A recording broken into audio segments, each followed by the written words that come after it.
And we are live. Hello and welcome to this week's episode of Isle of the Damned, our lovely Vampire the Dark Ages show here on the CatsMeow.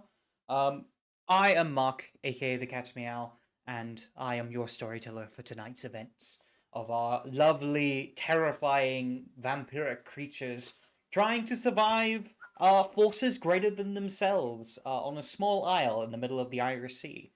Um, so welcome. I hope you enjoy your stay and enjoy our lovely tale of desires, revenge, and of course, most importantly, blood. With that, we're going to go to introductions. And this week we are going to start off with uh let's start off with Rebecca. Give us your intro. Hi, I'm Rebecca and I play Iris de la Sombra, Keeper's sister Iris.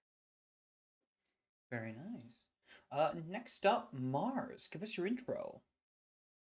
Hello, I am Mars, and I play Maud, the Valkyrie Aramanes. Very Yes. nice. Uh, with that, Thomas, give us your intro. Hello, my name is Thomas, and I'll be playing Randolph, the gangrel sheriff of Peel. Very nice. Next up, Blue. Give us your intro. Hey everyone, I'm Blue, and tonight I will be playing Gwyneth, Prince of Peel, and your Zamitzi stepdad. Very nice. And last but certainly not least, a new guest to today and to this series, not to the channel. Bob, why don't you give us an intro? Hey, I'm Taking Time Bob. I'm here to play vampire with a whole bunch of other vampire players. And I'm playing, you'll find out on stream / you already can see it, so does it really matter? Very nice. All right. I think with that, let's start with a recap. Who would like to lead to this week's recap? All right. All right then, go ahead, Blue. Alrighty. So, in it was the preamble to the recap last time. We were following Sister Iris when she was seeing things in shadows, and there were disturbing visions. Back in her haven, she received a visitation from her sire. He told her she will be strong, and together they will redefine their blood. Then he told her he would see her soon and disappeared. Iris started praying because that was some freaky shit. All right. The episode proper. Back in the council chamber, Gwyneth was in a rage and ordered everyone out of the room. The demon popped up, being like, hey, you can be my high priest. Just make me a sacrifice. Gwyneth was like, maybe, as soon as I find out who's responsible for this.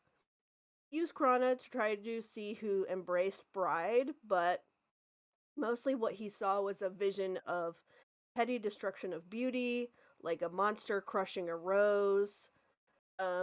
He couldn't really see the features of the culprit, uh, just that it was seemed to be a powerful Zamitzi with a mastery of flesh crafting.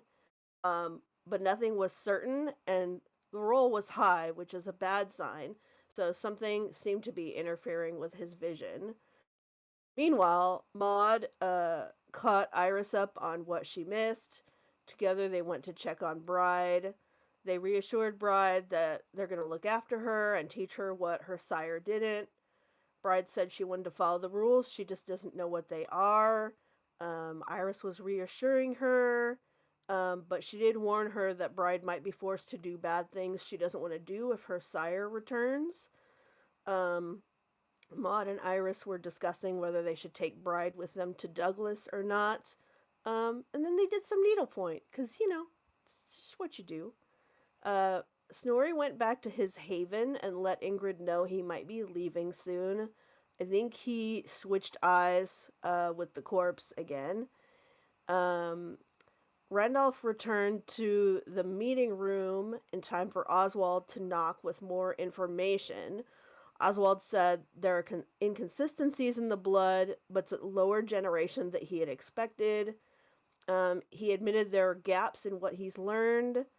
And Randolph went out to search the grounds and talk to Maud about the trip to Douglas. He found the three doing needlepoint and asked Maud if she wanted to go or stay. Maud said she wanted to stay and look after Bride, would probably take her to her farm. Yeah, there was a little bit more unsuccessful tracking before daytime. The next night, the entire council got together again. Oswald arrived and reported that the chain of Bride's blood is broken between sire and child, which is a very rare occurrence and means Bride may not show Zamitzi abilities. When Oswald was dismissed early, he was mad. Snorri followed him and asked to see his research. In the council chamber, both Amir and Marana basically said Oswald's story is unusual and not to believe him just wholeheartedly. They also pointed out if Bride is a natural caitiff, is very convenient for whoever sired her and ran. Speaking of sires, Irises showed up to introduce himself. Elijah said he would take up residence in his old manor. And when he left, Iris basically let us all know that he came to visit her while she was away. The council ends. Iris goes to find Snorri and look at Oswald's notes with him. Looking over Oswald's notes, Snorri saw how rare it is what happened to Bride. He also saw that there are hidden rituals that can change your blood to a different clan. Very rare, very hard to do, kind of unknown lore. Snorri knew he could tell more if he examined Bride directly. Iris and Snorri reminisced about old times with Father Collins. And Snorri asked a little bit about why Iris wants separation from her sire. If I'm forgetting something about that, Rebecca, feel free to jump in. He's a bastard. Yes, that part. As Maud and Bride, Mars and Maud is one word now in my mouth. As they left for her farm, Iris stopped them and said Snorri wanted to examine Bride, not just Oswald. Iris told Maud that she and Bride make a good team and don't trust the shadows. And then the last scene of last episode was Snorri returning Oswald's notes to the Tremere mansion and following cryptic instructions to stay safe from Tremere wards. And woo, Oswald shut the door without his hands. Woo, Tremere Bowers. And that was last episode. Very nice.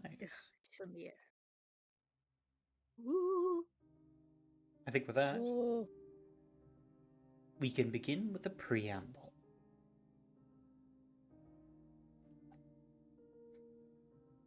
A long ship cuts through the dark waters of the Irish Sea, its carved dragon head rising and falling with the steady rhythm of the waves.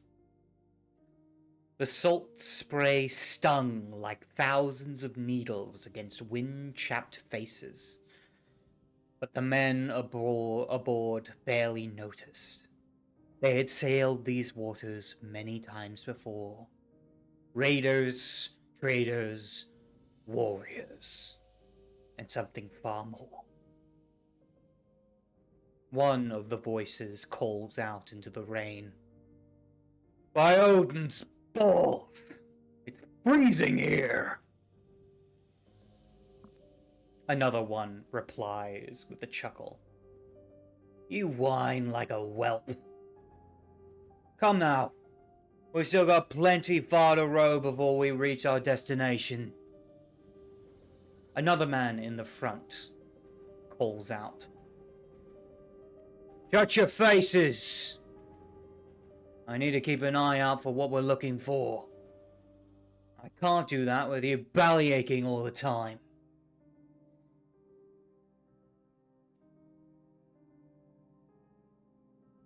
Another one that stands at the bow of the ship turns to the others. Come now, brothers. It won't be long before we make land, and when we do, you can make sure to warm your weary bones by the sides of a burning village. They all laugh to themselves. From that point forward, there is a bit of silence. Just the creaking of the ship and the crashing of waves against its hull. But then a voice, much quieter, but more commanding than the rest, calls out. We're nearly there, lads. Soon enough, we'll make landfall, and we'll be able to take back what's rightfully ours. The Isle of Man has been stained by the blood of the corrupted for too long. Now we will rend them clear. We look up to see a full moon in the sky, shining down as the ship slowly begins to make its way closer to the Isle of Man. With that, we're going to do a quick head count of who is traveling to Douglas and who is staying behind. I believe the ones heading to Douglas was Iris and Randolph, with Snorri as well. Something made a bit difficult if Drew is not here. He couldn't ride in the carriage anyway, so it was going to be tricky. The horses would listen to me. They drag their quarry. Alright then. Maud was staying behind. So it's Iris and Randolph. Alright. With that then, we cut to the two of you on your adventure.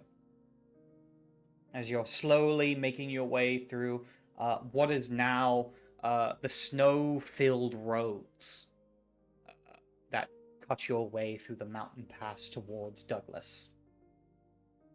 As you look around, you can see the snow upon the mountains look enough that if there is some sort of avalanche or earthquake of some sort, you might be in some danger. At least mortals might be. Though I guess more of the danger would be having your path cut off, either from retreat or advance. But nonetheless, you continue your journey easily. Eventually, arriving in the city that is your destination. Welcome back There we go. to the city of Douglas. There we go. You're so Looks good much with them. nicer. You're so good with them. The horses, I mean. I speak their language, and they know that if they don't work, they're food. I miss it sometimes. Ryden? Just them not cowering in fear from me. It's good. The beast recognizes its own, and these ones recognize their, he runs a hand through their mane. They're betters one way or the other. Gotta say, they're very jumpy. Don't know why. As he gets off the carriage and walks alongside his enormous red-maned wolf.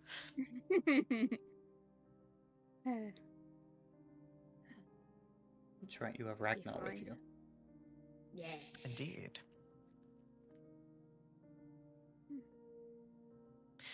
Alright, so don't expect we're gonna see problems, but if we do, it's gonna be in a shape we won't quite like.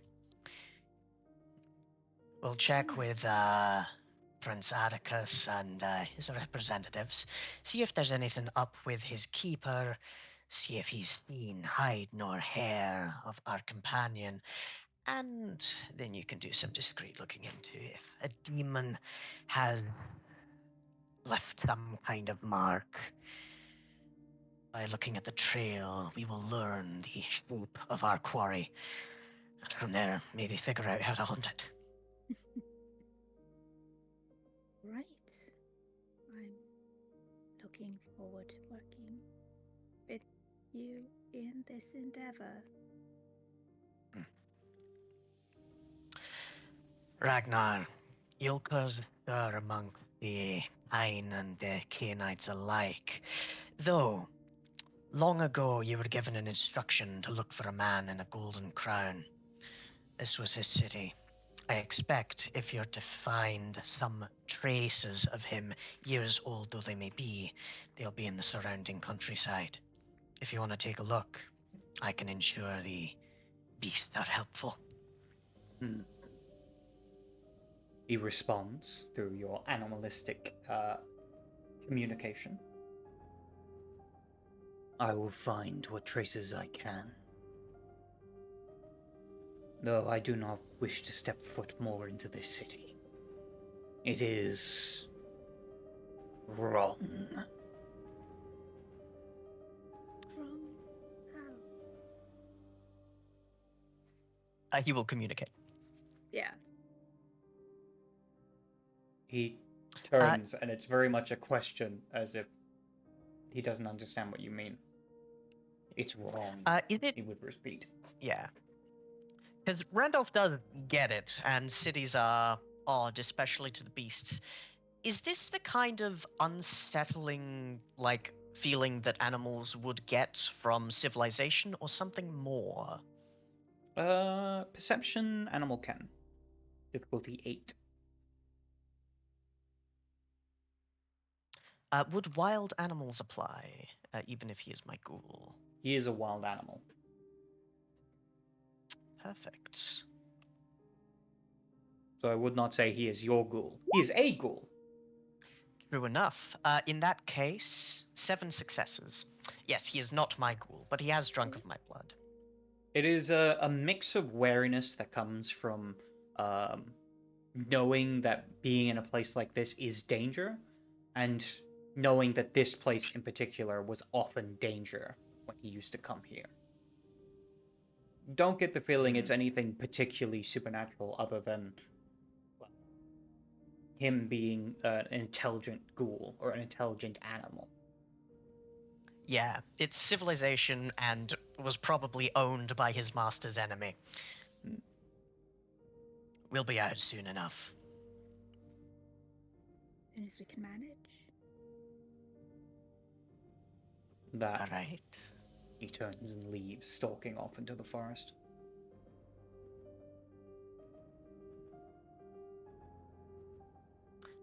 And presumably we make our way into the city.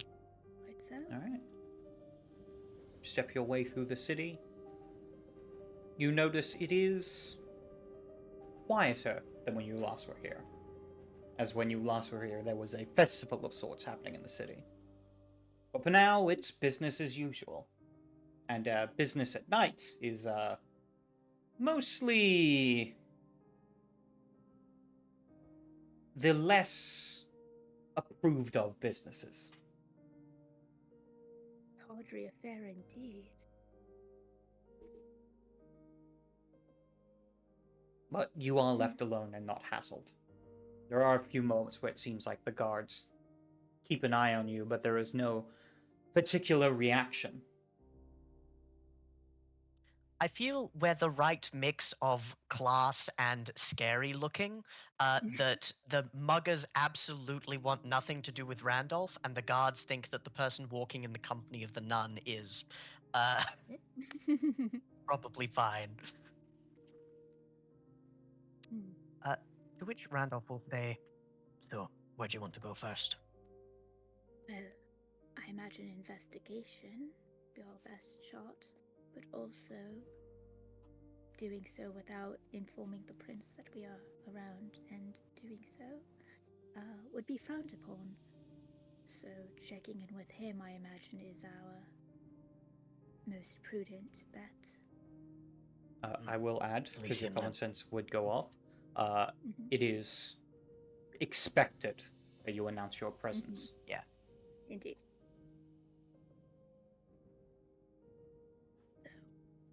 to Atticus first. Let's do. Hmm. And Randolph will stalk the street alongside Iris, making his way to the familiar place. Right then. With that, you guys make your way towards the Elysium. As you step inside, you would see two figures having a conversation. One is the familiar Seneschal, Father Sebastian O'Malley, and the other is a figure you do not recognize. As Sebastian seems to be mid-conversation with this figure that looks to be some sort of knight, or perhaps even a crusader. As he says, Oh, I will help you all I can, but for the moment, Prince is busy. He says in a way that you have heard many times before. Very much the way the Prince pushes people off he doesn't want to have conversations with. At this point, Bob, would you like to describe your character for us? Yeah, so he's a well-built man, tall for this time. Clearly well postured, stern look on his face, but sad eyes. He looks at the father with a mixture of frustration and annoyance, and plays the part at taking a deep breath that he no longer needs to do. And he says, I know the difference, Father, between those that would meet with me eventually and those that do not mean to. I have been errant for some time. I can only apologize. But it is perhaps in time. Prince is slow to trust.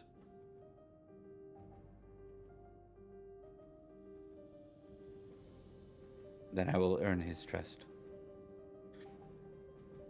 Of course you will. I need but a moment. There are some things I need to take care of, but I shall be back soon. Thank you, Father.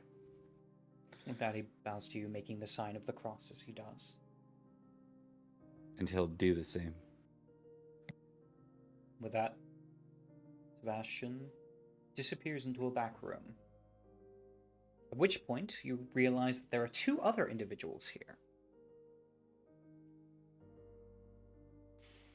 He'll turn, I guess he was probably pretty involved in that, so he'll turn and sort of double take a bit as he sees others there.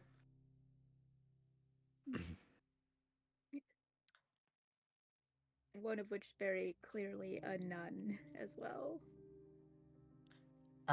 The other, just as clearly, was watching the interaction quite intently. Eyes that you can recognize as quite inhuman, looking from the retreating back of the Seneschal to you. He will give a polite nod, and perhaps a way you don't expect someone so inhuman to act.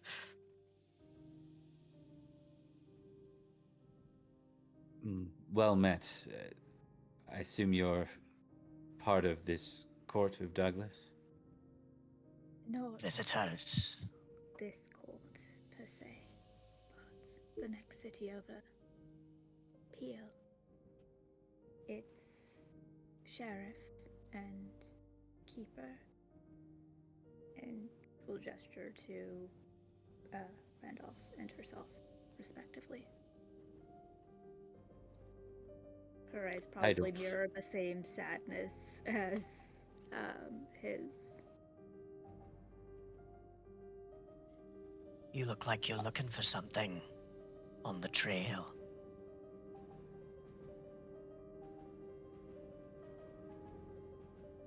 You look much the same, friend. To hunt one way or the other. Hey, you're a knight. You ever heard of Sir Oliver? De Normandy. I should probably clarify with Mark on this one. Have I heard Why that name? don't you make an intelligence politics? I love how me being class racist just could lead to something good. All knights know each other, obviously. I mean, he's a knight. He may actually. Yeah. You said politics, yes? Yep, intelligence and politics. What is the best way to roll? Is there a roller on the sheet? Is that correct? There's a Going to dice, pool. the Oh. dice page. Also, Dice we page, just yeah, got okay. a raid from Mortal Rolls. Hello and welcome. Hi, Ooh. Mortal Wolves! Thank you so welcome. much! Ooh, Hello. Right. Thank you for yeet. joining us. Playing some vampire for the Dark Ages. All right. Sorry. I'm doing it right now.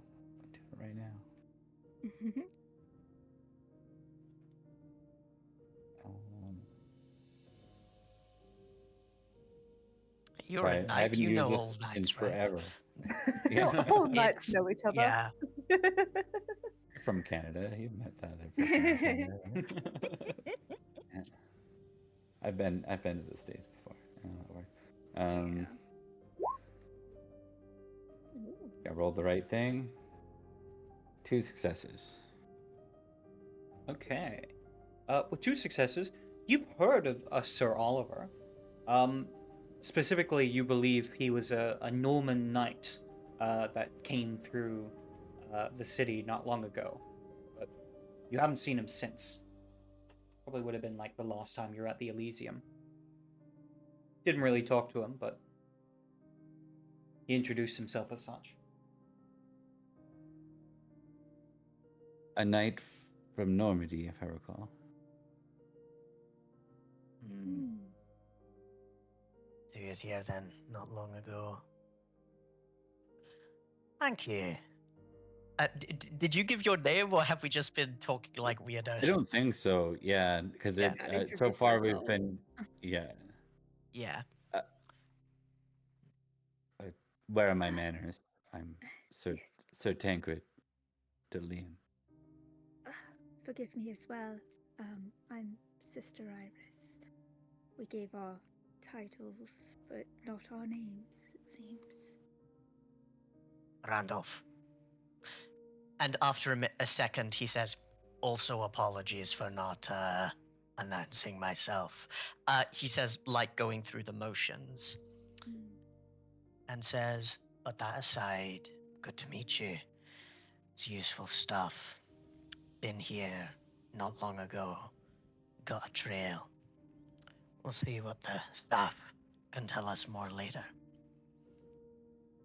Did he do anything weird, black shadows, demony things?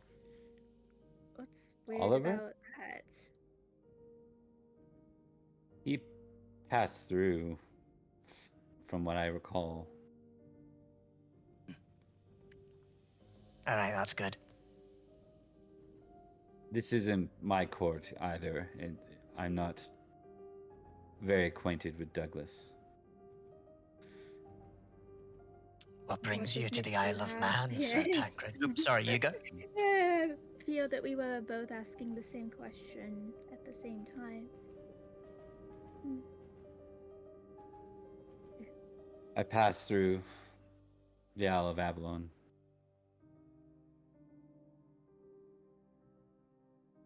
I see. For I have business here with the prince.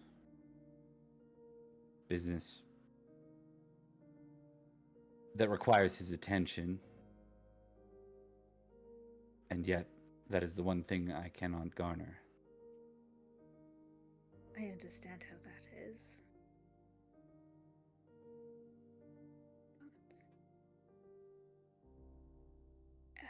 As we are also trying to get his attention, would you perhaps like to go in with us if we manage? get your foot in the door, as it were. If it wouldn't be too much of a bother to you both.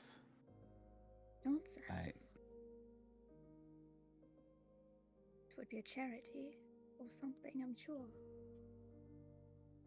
And it would depend, one supposes, on what you want from him. A meeting's one thing, but a meeting that would cause distress or disarray is another. I would not bring such things to a prince in his own court. Aside from being unpleasant and inhospitable, it is a death sentence in most prince courts to bring bad news to the prince themselves. Good. So, That said, it'll be a pleasure. yes. I Yes, suppose we indeed. should check in with the Seneschal, then. Not delay this meeting any longer. The more we do, the more the prince's eyes can fall upon us and believe that we did not make ourselves known in his city.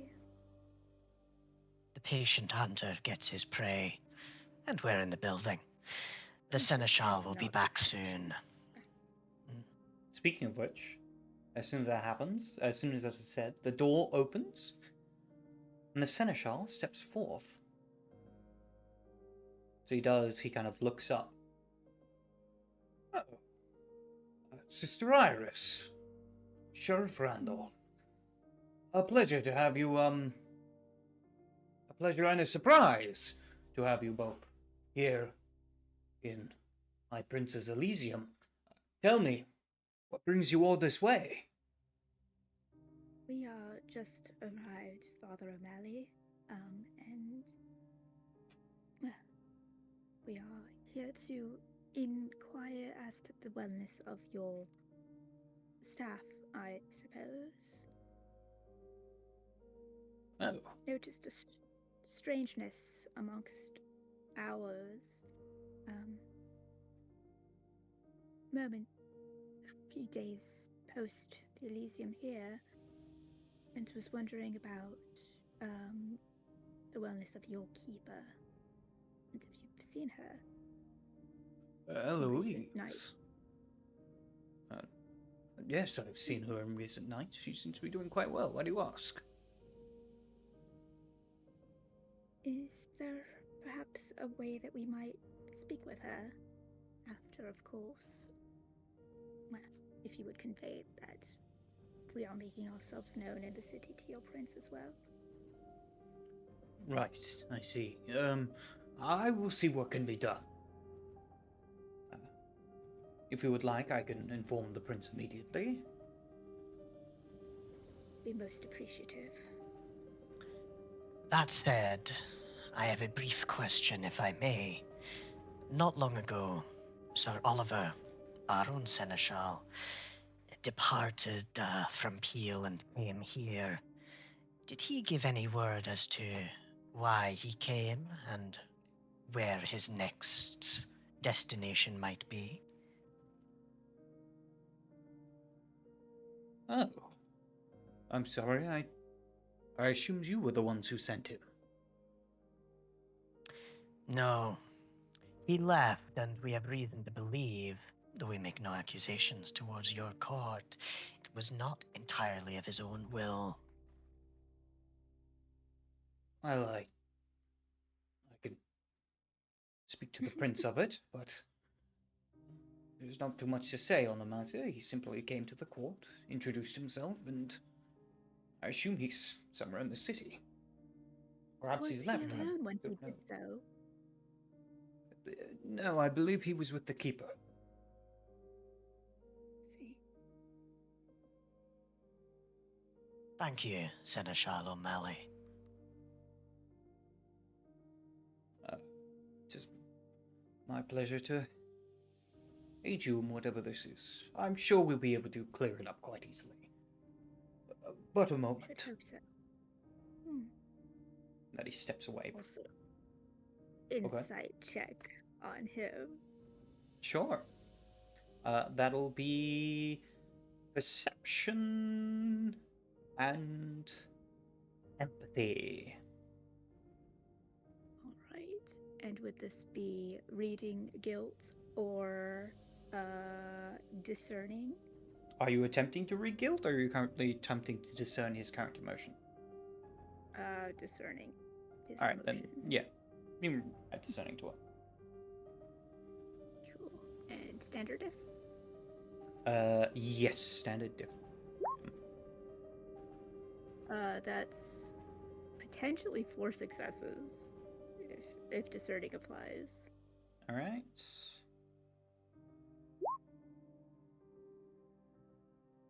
Alright.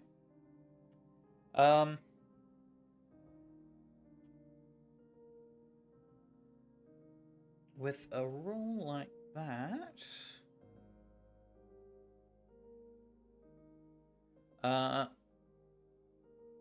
you, as far as you can tell, he does not appear to be trying to deceive you. He seems genuinely surprised that you're asking, as if he assumed you already were aware that he was here. Mm-hmm. And then there was a moment of concern as he has turned around and quickly hurried off. Certainly with intent. With that, you three are left alone once more.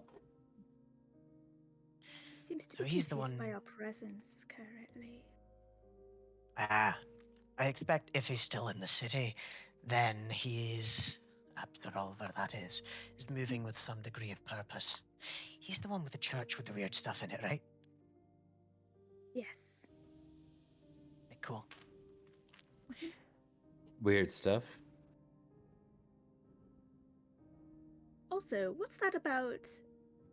I mean, I understand that, it's unnerving when I do the shadow things, but what do you mean weird? I don't know. It's just how it was described. There was a thing that said, you can explain it better, Sister Iris. Some weird heresy business. There was a ritual about, well, just a strange ritual being described. Something about vessels and transference. And, well, it's quite a lot to go over. I mean, I'd be happy to describe the details to you if you'd like, but I don't know how much time we have, and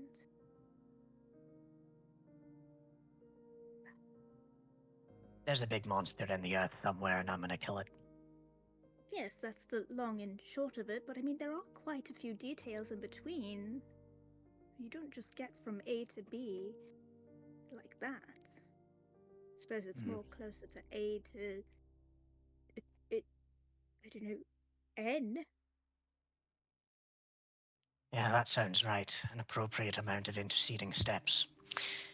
Oh, you're Much getting more so good with information the is required. vocabulary. So proud of you, keeping up on your studies.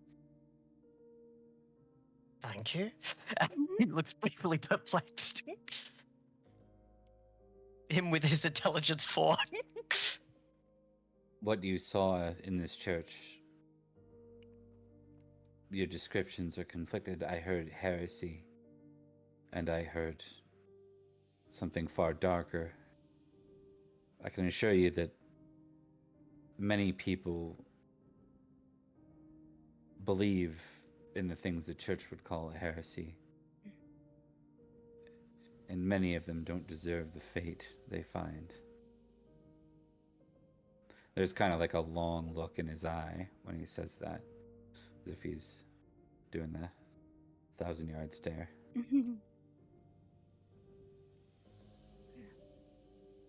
Did you lose someone? Or did you take him?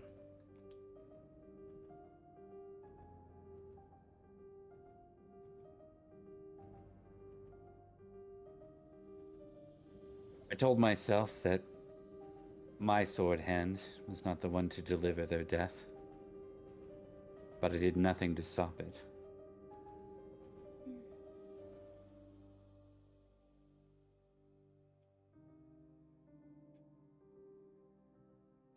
He. There you go. I was just gonna say he looks to Iris to emote. We all sometimes do things that we consider our duty or a commandment of sorts. Somehow we expect that order, that commandment to absolve us of the guilt that the consequences bear. But it can only do so much.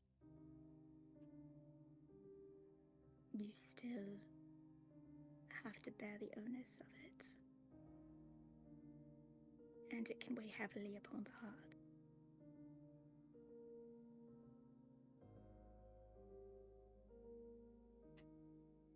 Your words are true, sister. I have lived them.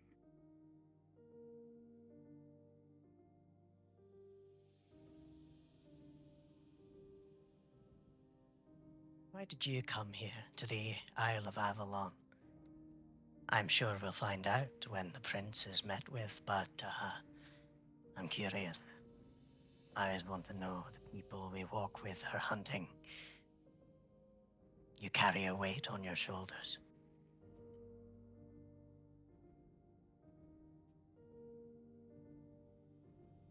What I carry with me is from my life before this. Now I seek a better way, if I might find it. Comes with time and work. I found that my work within the church has helped me ease that burden. How long are you of our kind? Asking the hard questions here. Hold on. Time to do some math. What to do? Yeah. All the math. One sec. The sands of time are but grains to one such as I.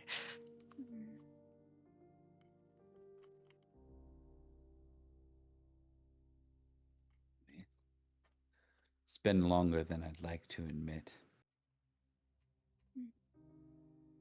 I spent most of it running.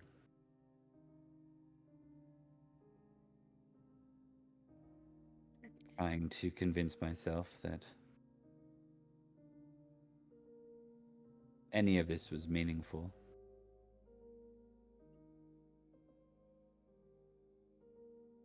I've been without a home a very long time, and I mean to find one now. I walked that road once. You'll find one eventually, or you'll make one. You'll find something that's yours, and it will give you purpose. It is difficult to attempt to outrun your past, because sooner or later it does end up catching up with you. And even though you tell yourself you're ready, there's a high chance that it catches you unawares. As for finding a home, I can tell you that my church in Peel is always open to those that need sanctuary or help. If you find yourself in need of refuge, it would be open to you. You offer me great hospitality. Perhaps when I've made better sense of my purpose here, when I've had a chance to speak with the prince, I'll have a better sense of things. We all move at our own pace. When you find where you need to be, you'll know. At this point, the seneschal returns, looking to both Styrus and Randolph and says, "The prince will see you now. This way." Thank you, Father O'Malley. And then as they start walking, she'll kind of, the very shadow of a smile on her otherwise somber face, she, like, just a little subtle, you can follow if you want gesture at Tancred.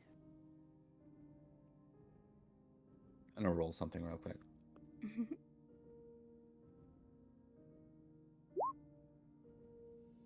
31 damage. Goodness. He kind of stares at that door an awfully long time. It's almost like slow motion. And then he goes through the motion of taking a deep breath, one that he doesn't actually need. And he continues forward. Follows them. Alright then. And with that, we cut back to Peel for a moment. Yippee! Woohoo!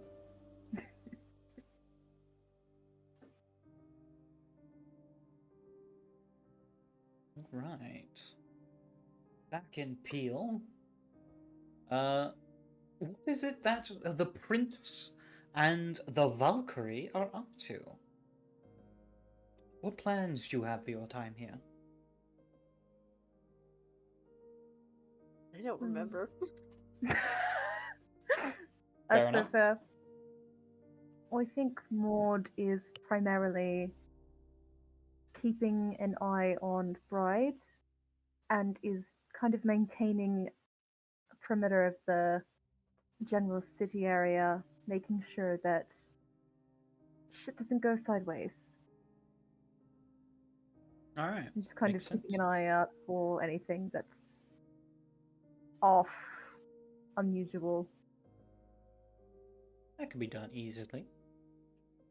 I think in this case, we find ourselves in the meeting room.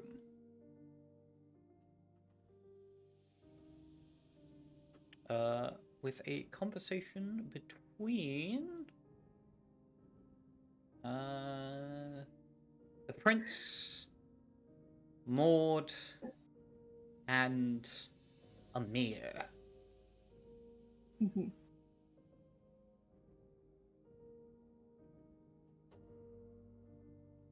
Amir, who has stepped forward to speak with you. He simply looks you, Prince, and says, "I think perhaps it is time that I tell you my true reason for being here." That would be nice to know. I have been sent here on a mission to track down a traitor, a deceiver of my blood. A man who has not only betrayed the very spirit of his clan, but our laws too. He has made deals with our enemies, with cultists and infernalists, and I want to hunt him down and give him the justice of Hakim.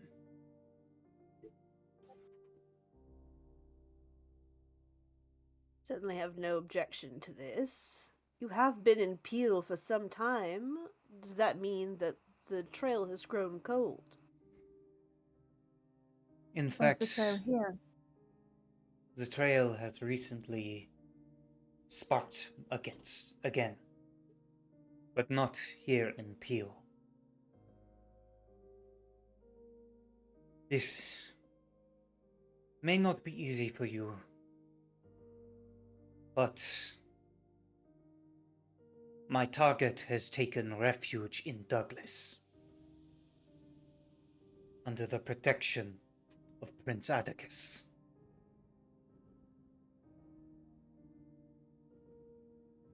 I do not Wouldn't happen to necessarily have think anything to do with the keeper, would it? In truth, I do not know. It is possible that the two are connected. But all I know is that it is likely, I say possible, that the prince does not know the truth of what is happening. I see it likely that my target has weaved his own weave of lies to protect himself. Nonetheless, it is my duty to kill him. Is your target someone we may have met when we were in Douglas? It is unlikely. He has continued to lay low. In truth, I do not think I would have noticed him if not for a small slip-up. Which was? I'm afraid that is something I cannot reveal to you, as it is... It has to do with clan secrets. Just know that I am sure he is there. I trust your knowledge on the matter. Amir, I wish I'd known this sooner. I could have sent you on with Sister Iris and Randolph. But I suppose you may want to travel in secret alone in any case. Actually, I'm content to bide my time for a moment longer. After all, I do not wish to risk your relationship with the prince of the other city. I simply wish to inform you, as I had owed you as much, when you agreed to take me on and eat me. I do appreciate that. I can see it may cause problems for us soon, so better to know and prepare what we can. I am glad for your understanding, my prince.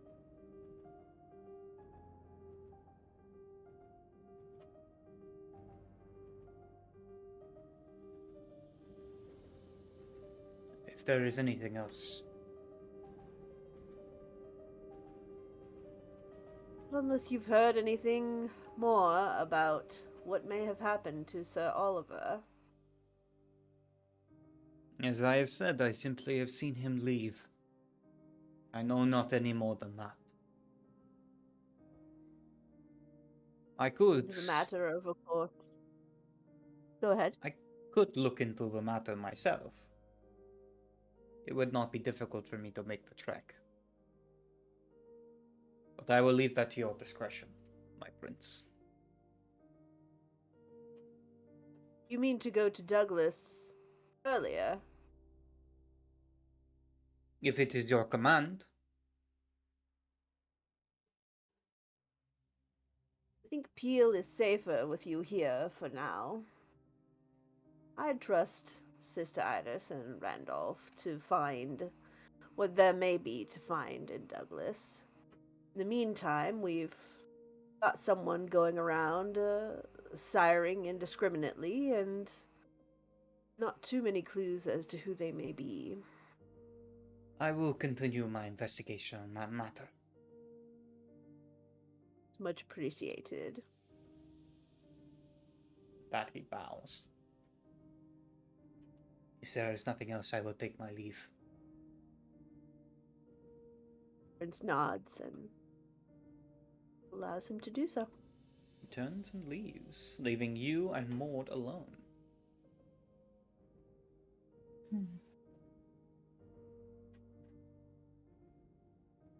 Maud, how are things going with Bride? They're going alright. As they can be.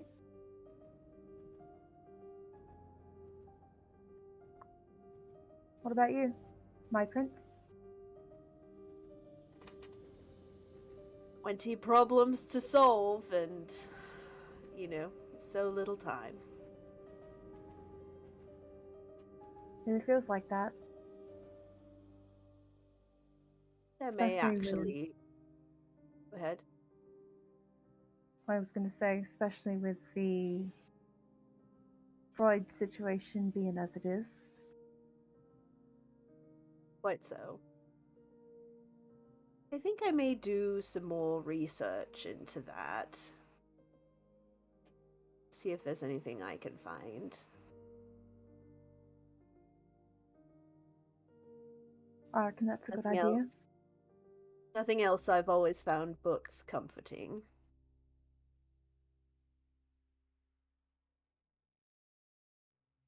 Fair.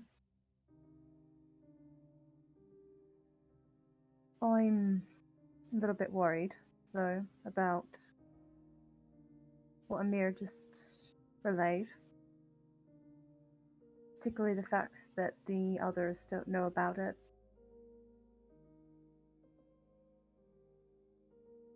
You think this clan member of his is a danger to them? Well, I think they can handle themselves, but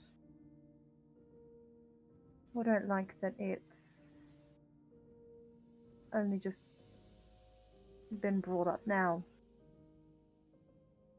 It does seem unfortunate timing, as I said to him. Pretty unfortunate. I believe in their abilities, and if this K-Knight is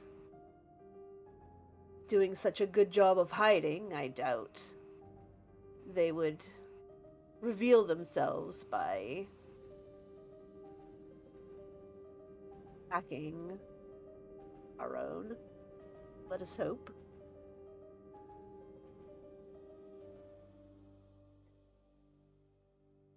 Yeah, I trust that. I doubt they'd blow their cover so easily, but I'm sure they'll be fine.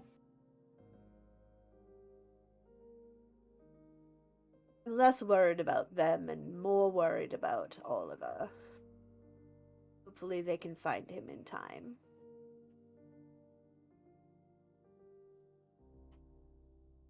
Hopefully. Though, with Oliver,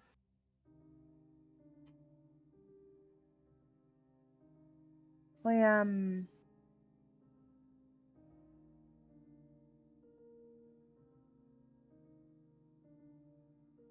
I do think he was brought over there not of his own mind, but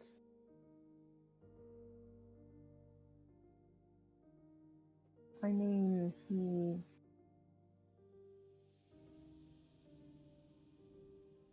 did clearly have an interest in the goings on there beforehand. I'm just wondering how much he was affected. How much convincing it took. I think that the easiest way to convince someone of something is to start with something they're already interested in.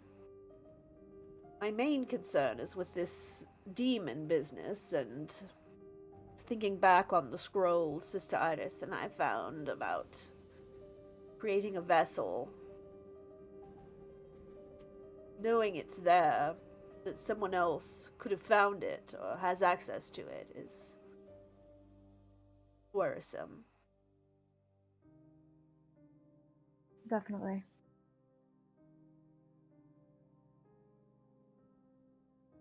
Yeah, hopefully we'll be able to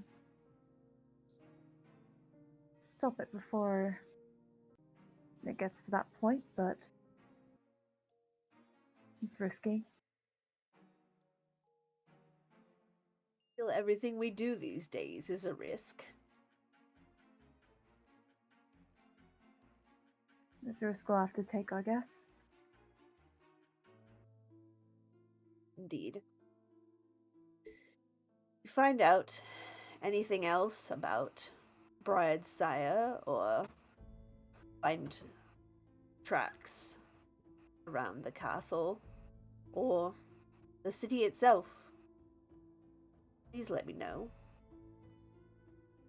I'll certainly let you know. Though, I feel like if anyone's gonna know Bride's sire, it'll probably be you. Perhaps. But I'll keep an eye out. Thank I can only do you. so much. Of course.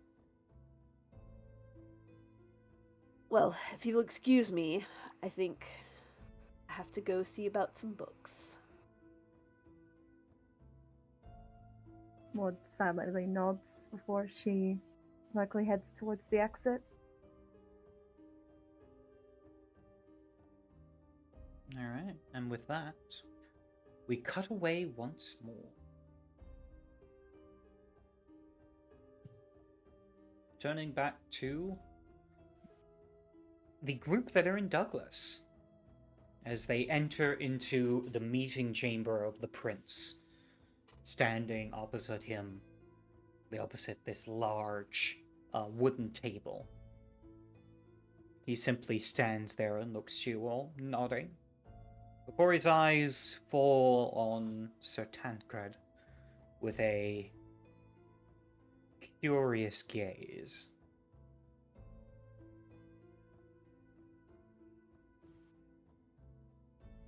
He offers no reply, no response or reaction to it. Just a stern look. He does make sure that he is a bit behind the other two, as he wasn't the one called into the meeting after all.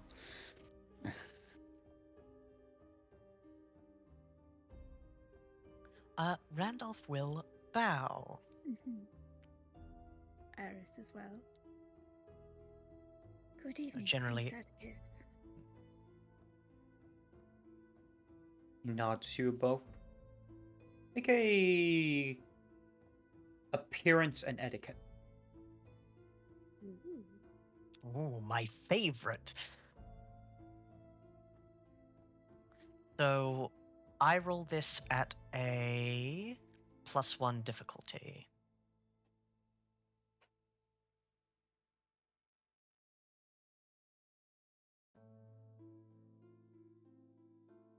Two successes.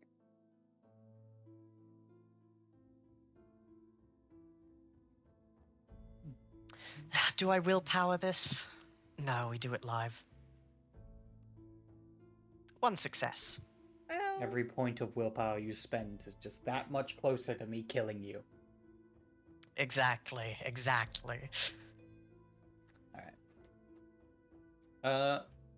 With that, Iris, you manage to bow in a way that is respectful and graceful. Randolph, you get the respectful bit, probably a little less graceful, but it does the job. My grace generally comes with sneaking and killing, so this is a little bit alien. So with that, his eyes fall upon you as he goes, or you, Sister Iris, as he goes. What brings you to my city again? I assume you've come here for a reason. of course, Prince Atticus. It appears that one of our own has gone missing and was last seen in attendance with someone of your court. Again, this is... Is that an accusation? Of course not. It is merely a fact of what had happened. We were wishing to inquire further with Keeper Eloise about his whereabouts. I see.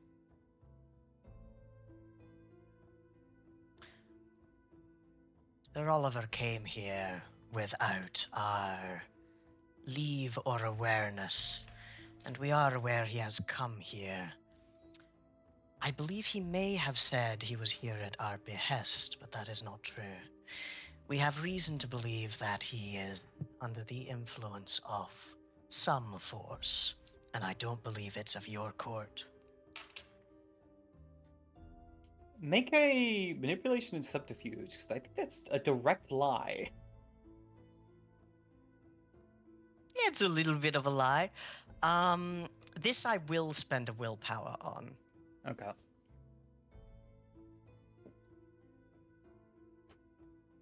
Three successes. 3 successes.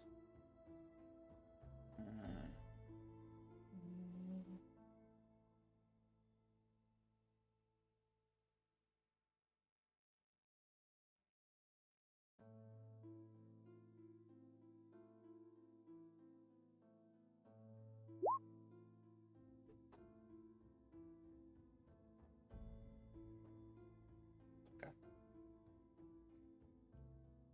He simply narrows his eyes at you for a moment.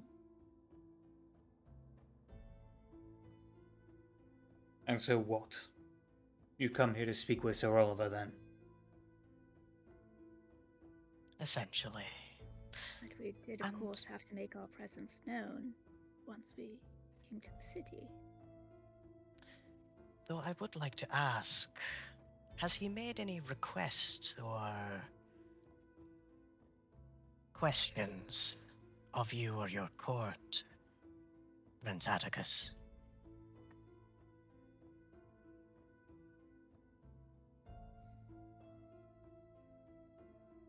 We spoke momentarily during his introduction.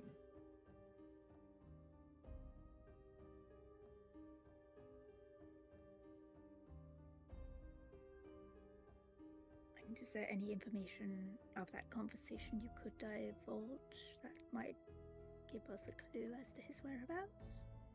No. Understandable, thank you very much.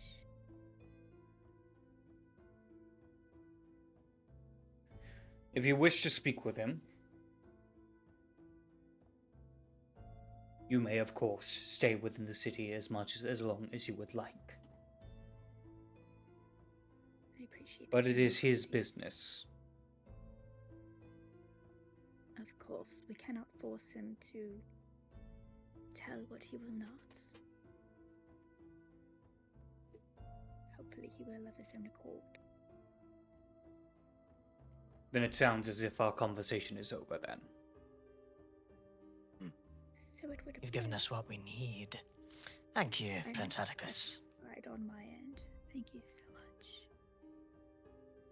God be with you. He looks to Sir Tancred. Sir Tancred just gives him a knowing look. He lowers his head. And he'll step back as well, because this is not his opportunity. And he can tell that on the prince's face. Damn the salubri, more honorable than they should be. I know. With that, the prince simply looks at you and goes, "You may leave." Thank you, Prince. With that, you guys step out. Turning back to the Elysium floor. As you do, Father Sebastian makes his way down the stairs a little later.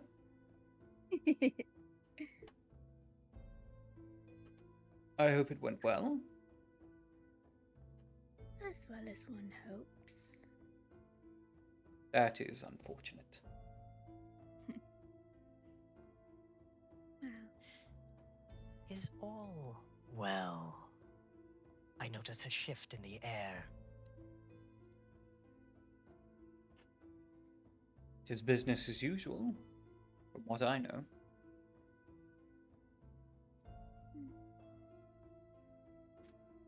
not as well.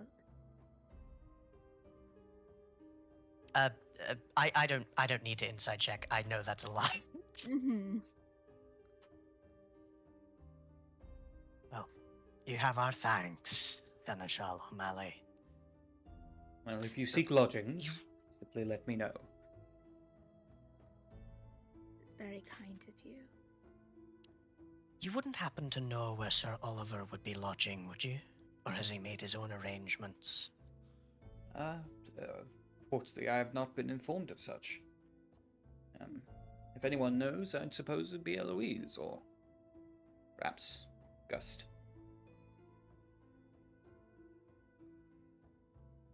Iris I'm will sure we'll run into smile. Gust soon enough. Sorry, you go. I don't know.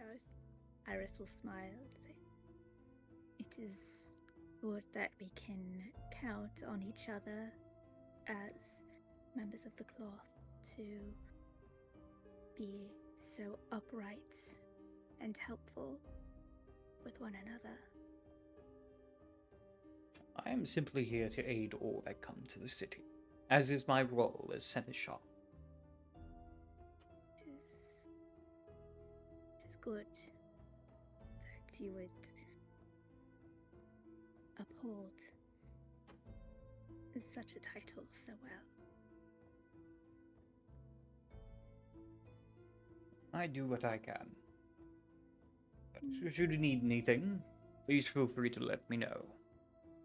Otherwise, I think I may leave you to it. I have some other business I must attend to. Good hunting. God be with Not. you. God be with you.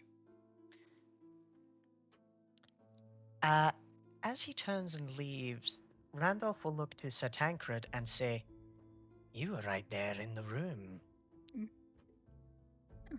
I think Iris is going to smile subtly at him as well and say, "You see, you have more honor than you felt you had. You had an opportunity, and you knew it was not yours to take. It should show something of your personality. You were not He fully looks lost." he looks at Randolph for a moment and he says,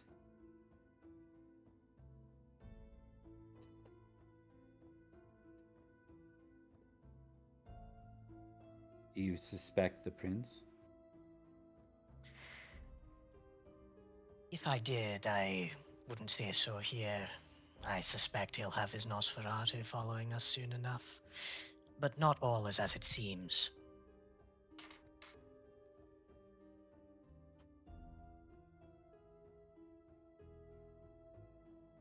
Mark, would I have any insight on the prince? Any hot goss about him in the last couple of weeks of being here? I think so. Why don't we do a roll? Make me an perception and alertness.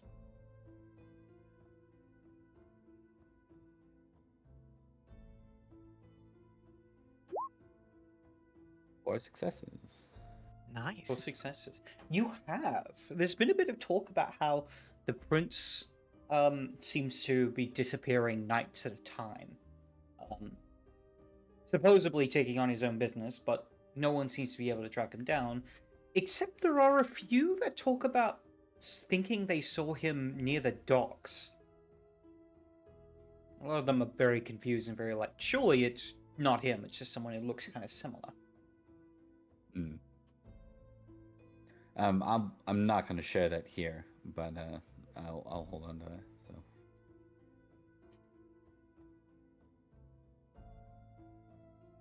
Right? Well, you may have some waiting to do, and we have some searching. Shall we take in the night air? Getting a bit stuffy in here. I'll accompany you as far as you wish. You most Alrighty. Oh. You are anxious for a hunt. I'm always on one.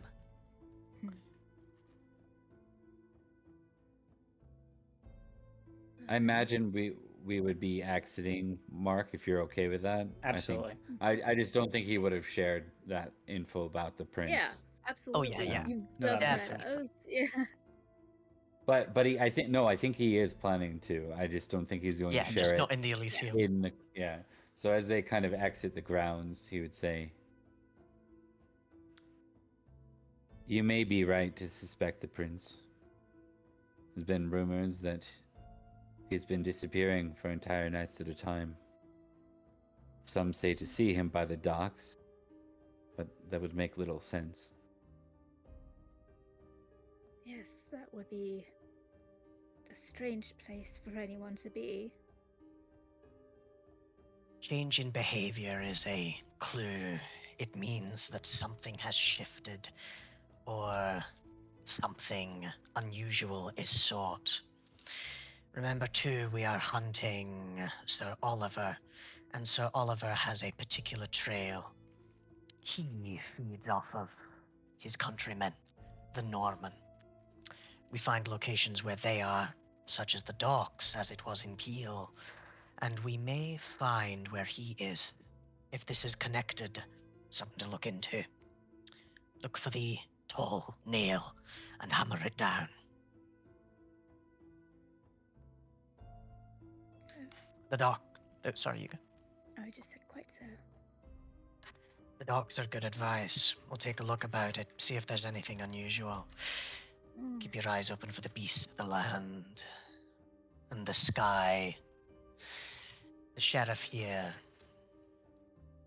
doesn't seem the canniest, but you can never be sure, and underestimating the hosts is a surefire way to fall short. Right. He adds nothing. He just kind of lowers his eyes to the ground for a moment and will continue forward as long as they allow him to escort. Yeah. To the docks then. And if this person is some kind of infiltrator or mysterious, which would be strange, he's in arm's Okay. reach, which is great for us. Well, we can't Alright. kill him. You could attempt to. Yeah. Uh, Yeah, it would not be wise to kill You could another try. Douglas. He's a Well, kindred of an unknown clan. I don't know what they can do, but it's good to have them closer. I still don't think that there's jurisdiction here. right then. No, we don't. We absolutely don't have jurisdiction. If we do it, we gotta run real quick. Absolutely. All right. With that, I think I'm gonna have all of you make me, perception and investigation rolls. Indeed.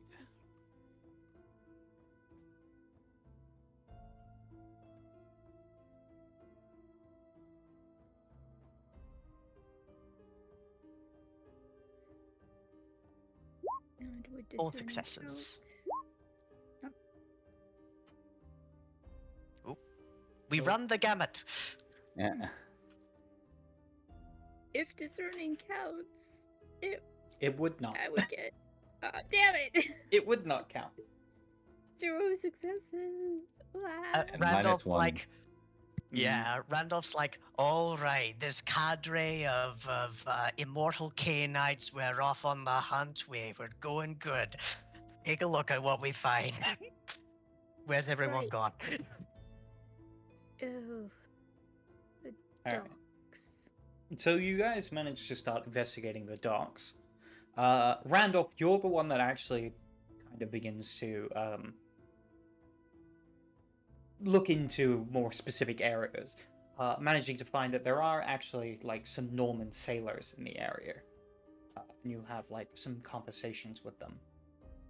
From what you find out, they actually talk about how some of them have been going missing, specifically near a part of the city where there are what they say are like old catacombs, or an entranceway into old catacombs. And they believe that some of their people have wandered down there or something and has gone missing.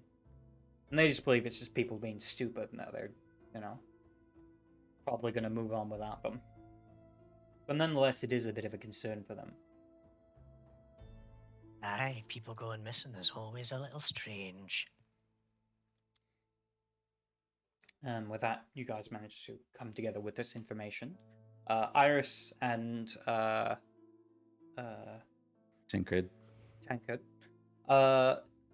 Unable to find any more information yourselves, but you do manage to meet up with Randolph. I started talking about people going missing and wayward souls, and they thought I was trying to give a message, and then I got distracted with giving them the message. I see. Hmm. I inquired about the Normans in the area, and some of the sailors did note that there were missing people. Going missing in neighborhoods and around older places in the city, catacombs. If I were hunting Sir Oliver, and I am, that's where I would look next. His favored prey near places friendly to our kind.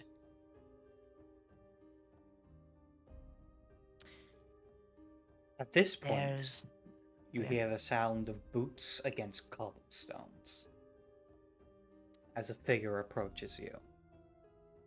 Man with dark, messy hair and a thick, long, dark beard. As the sheriff, Ow. Sir Malaki, steps forward towards you all.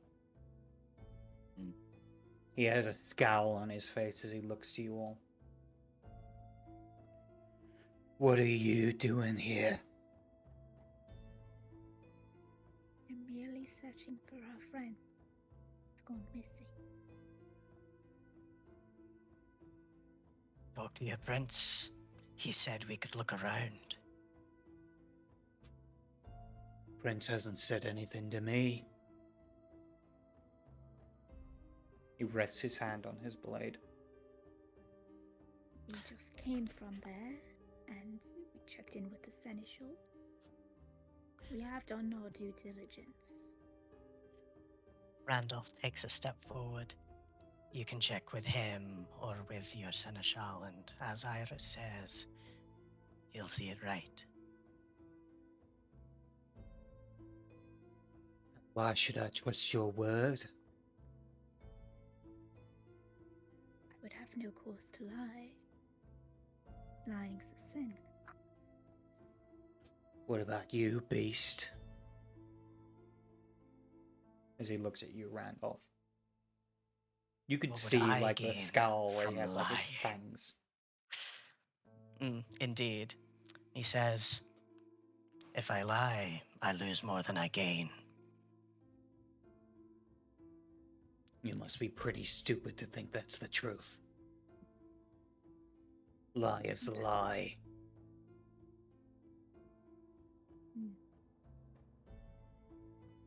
Do I strike you No. as someone inherently dishonest? He says, and he kind of rises a little bit from his hunch, and he's not like acting aggressive, but he's fully like not human. I know you're not acting aggressive, but he's taking it as aggressive. Yes, exactly. And that's very clear. Iris grabs his shoulder. Please.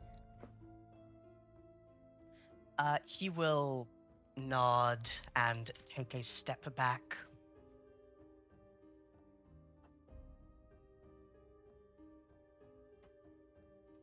I think the whole Iris. time Okay. Sir Tancred has had his hand on his blade, just very, not quite on it, just very close, just kind of waiting to see if this turned into something far worse. All right. Me. Iris, I'd like you to make a charisma and, let's say expression. Save me! I will do my best, baby. Charisma expression. You can also do appearance expression if you would like, but that'll be at a high difficulty. Charisma. I don't want to deal with the political fallout of killing this guy. Hey, I'm gonna spend a willpower here. Thank you. Uh-huh. Nice. I needed to, but 5 successes. 5 successes. I think as you rein in Randolph, He takes his hand off his sword. If you cause any trouble, I'll hunt you down, no matter where you try and hide. Don't worry. He's a trained dog. Then keep a And leash just on kind him. of like elbows As he turns elbows around you a and little begins to bit, walk off. I think he goes from that intent kind of look of the hunter, seeing if this creature is threat or non-entity. And like as trained dog is said, he like briefly looks confused and looks at Iris. Randolph, why don't you make me a instinct roll? Difficulty, Oh, we'll say no. 3.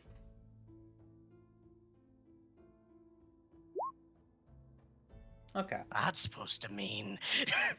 Yeah, there's a moment of Should like. I? Yeah. Okay. Is this a full frenzy thing? No, should this is just a I? small thing. We'll just say you succeed for it. Gotcha. Because it's just a little comment that makes you go, "Excuse me." Look, it's nothing against you. It's merely just to set him at ease. I imagine it's also partially know his Iris. comment of "then keep a leash on him" as he walks off. Yes. You know how I feel about you. I understand. It's just I know. Trust me. I know, and I am sorry. that's all right. Are you did two what you had to. all right now? There's no concerns. He's kind of. I think as everything comes to, he's put himself between the sister and Randolph, just by instinct, right? All is well. He waves a hand and says, "I will be followed, of course, but the situation should be dealt with, unless, of course, the prince has reason to believe that we are a threat, and we're not at the Of moment." course not. Why would they send me if they wanted threats? But thank you for Also- standing with us, Sir Tancred. Also, as a side, thank you, Raiders. Thank you for by night. Thank you very much for Yes, joining us. right, thank you so much. Hey. Yes, thank you very much. Thank you. Anyway, back to We the got a scene. lot of people, yay. Indeed. Regardless, our course is clear whether we're followed or no. Something's happening around the docks and the catacombs, and I think the catacombs may be where we find our quarry. Need to comb it quite thoroughly. You think that might be why the sheriff's on high alert? I would be. People going missing, strangeness in the courts. I'd be on high alert as well. And he was always high strung. Especially if he has noticed the comings and goings at strange hours of the prince. He might be suspicious, though loyalty would keep him from acting on it or maybe even believing it until he saw it himself.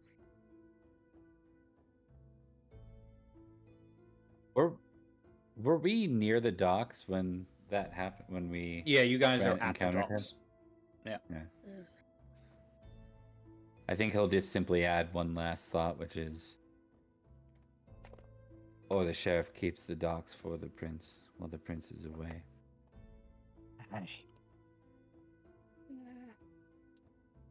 Came by awfully quick. And I think it's very clear, despite his inhuman nature being at odds with humanity, that he's definitely running through scenarios in his head, the gears of his mind going from this is fine and normal to this will require direct intervention. Well, he's good at his job. He probably knows where people are at all times. So 50-50. You're right, it could have been happenstance. Regardless, we'll find out more once we keep on looking. We've already unearthed a wealth of information, and now it seems we must delve into that earth to find more. Shame Snorri isn't here. He'd love the catacombs. Be right at home. Oh, Snorri. Indeed. Shall we? Please, I don't want to be here. Well, let's go to less pelagic surroundings, and presumably we will look for the catacombs. All right. As that happens, we cut away back to Peel. At this point, I believe Maud and Gwynedd were off to do two separate things. So who would like to go first?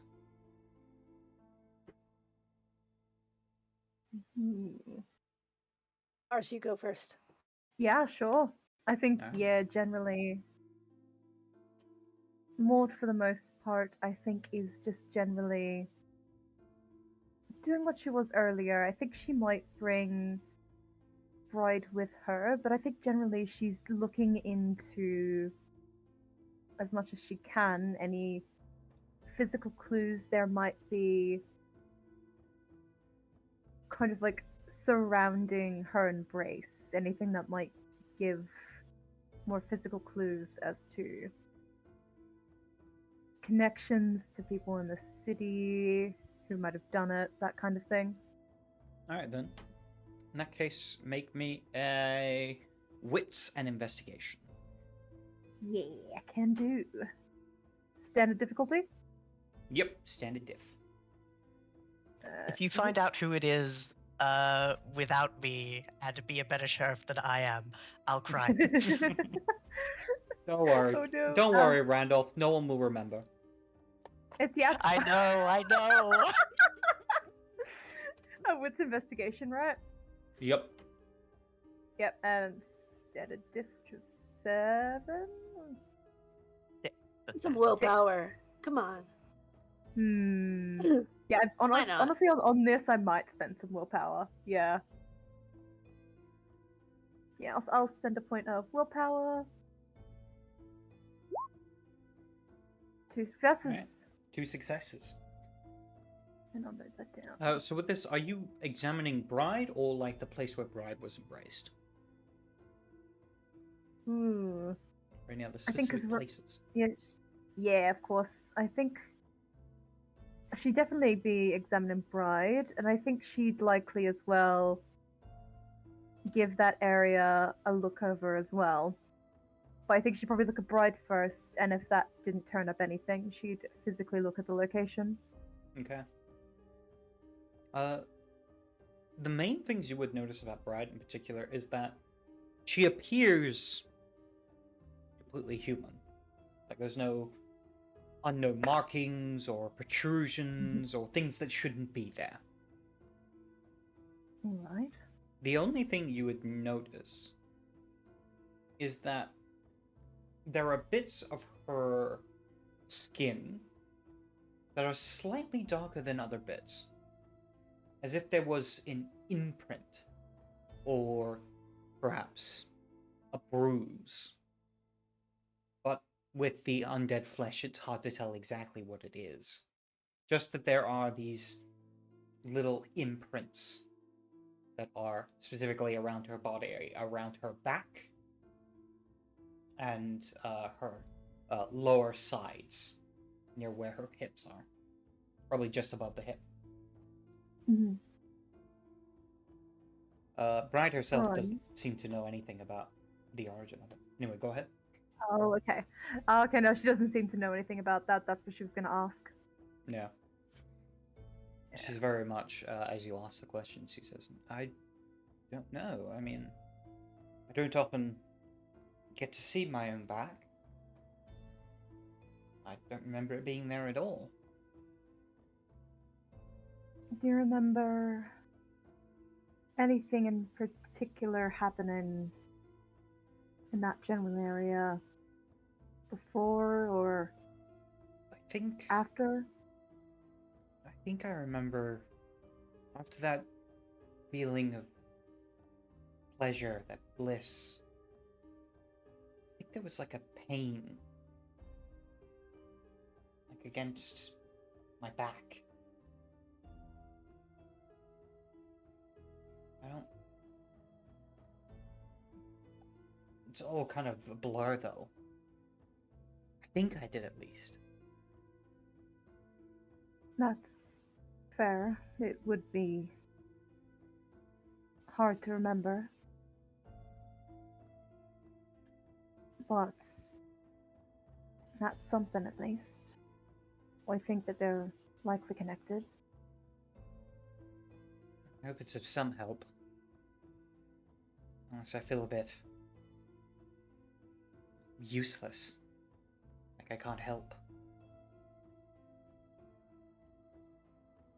I get that feeling, but you're plenty of help. Thank you. Of course.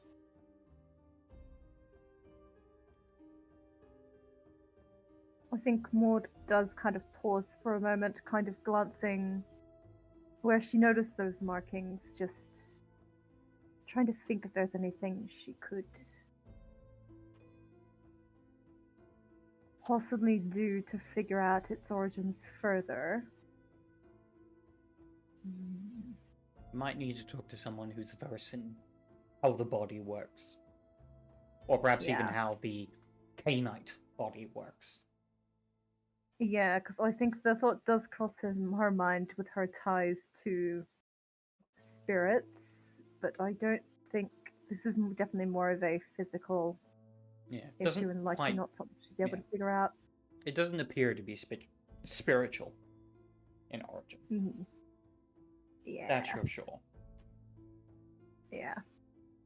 I think she'd definitely take note of that and would kind of file it away for something to bring up, perhaps with someone who's likely more well versed in the kind of like warpings of the physical, likely with the prince. Mm-hmm. And I do think she'd likely, after that, just go and take Bride out, likely hunting, to get some blood in them both, and also just Easy generally keeping an eye. It's much easier to hunt as a pack than it is alone. In that case, make me a wits and survival. This will be a difficulty 4 because you were doing so as a team. Oh, awesome. With survival, difficulty 4.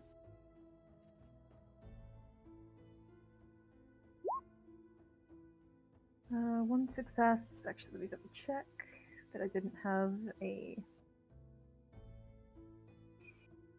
You wouldn't have. Nope, that's my perception. Hmm. Yeah, we're good. All right, you managed to track down yourself some blood to feed, a vessel to feed upon. You can have, we'll say 4 points of blood back.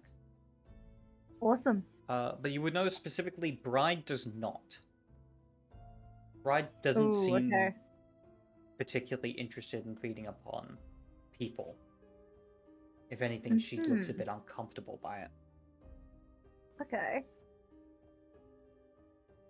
I think Maud clocks that. Not your preference? I don't think it's right. I never want to hurt anyone. I don't want any of them to turn out like, you know, I just don't think it's fair.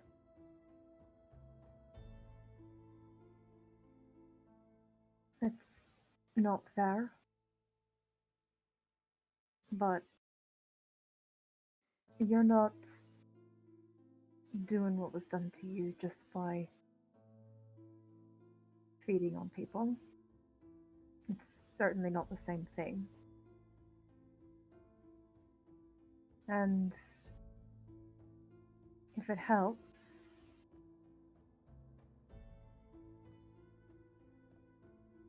it doesn't always feel painful.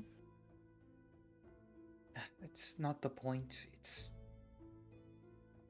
It feels like a violation of of their personhood.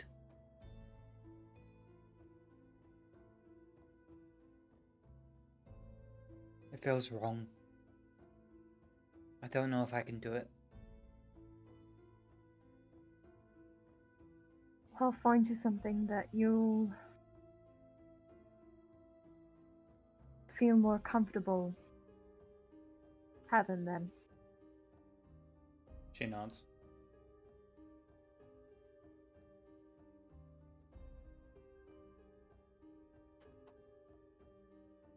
I think with that we Why will don't- cut away. Oh god. Oh yeah, but Maud was just gonna say, I don't want you to do something that feels like a violation. Thank you. Of course. She kind of like rests a hand on her shoulder. She returns a sincere smile and kind of a nod of thanks.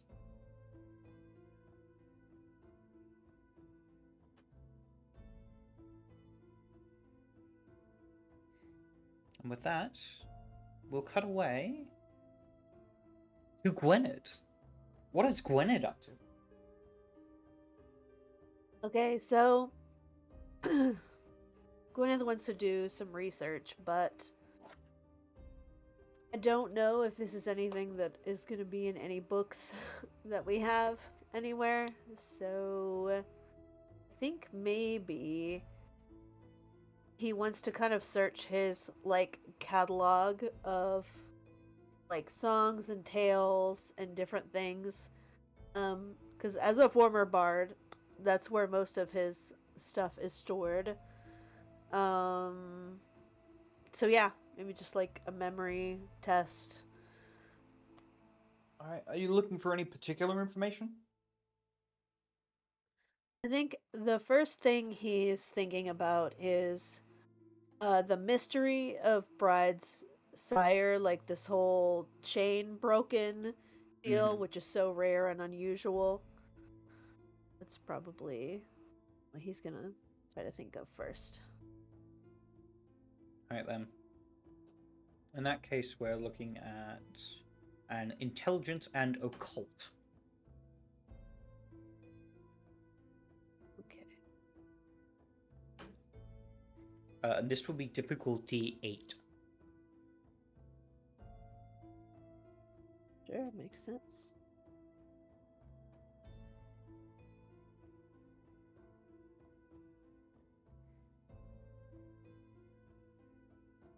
Why is it? The dice are like, no, you don't have a cult. I'm like, yes, I do. Oh, I'm rolling in the wrong place. Main dice pool, I got it.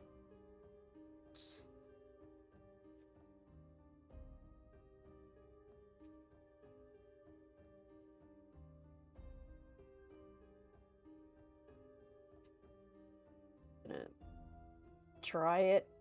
We'll also do it live and see what happens. Wow. It's one of those days. Oh, wow, double botch. Yep. So as you're Would have been a looking waste of through willpower. your tales, mostly what you find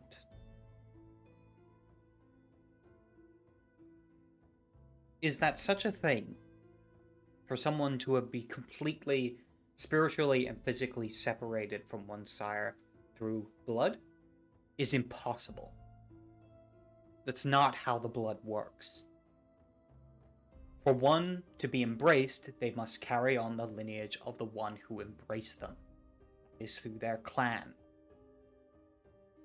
what is being described is an impossibility. It can't be done.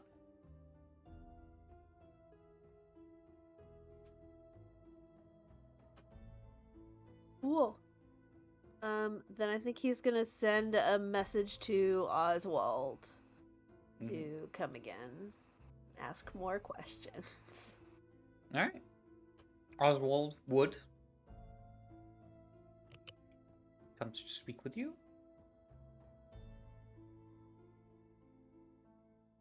The well-dressed Tremere steps forward, bowing. My prince, what is it? Thank you for What is it coming. you need? I am happy to be of assistance always. I have more questions, and I'm sure you do as well, about... Maud, you can be here or not be here. That's up to you. Actually, it's up to Gwynedd. Would you have Maud here or not? Yeah. That was on her own business. She was coming. Just thought I I'd didn't ask quite- because I saw the token.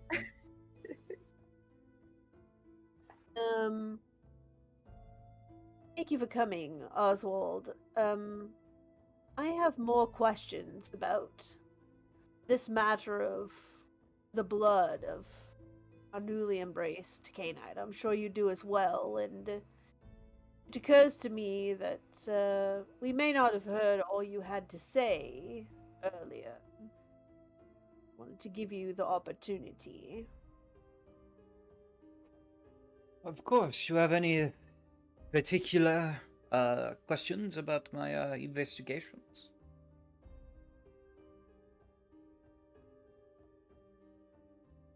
Well, do everything I can find.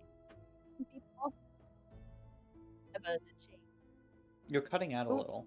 Cutting out a bit. Yeah, I was gonna Ooh. say. It may be an internet thing. You seem okay now, though. Yeah. Right. Shouldn't be possible to sever the chain between sire and canite. So how is it possible? Well, I don't mean to question your judgment, my prince, but it is possible. My clan has done it.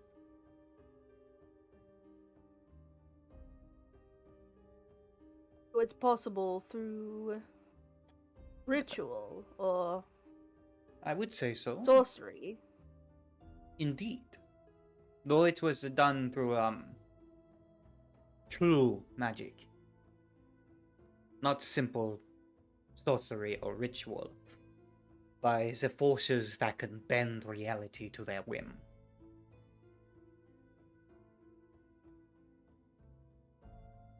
And I imagine,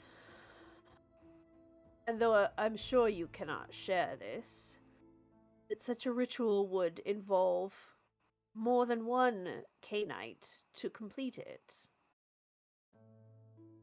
Unless they were very strong in magic. I'd say that is certainly a possibility.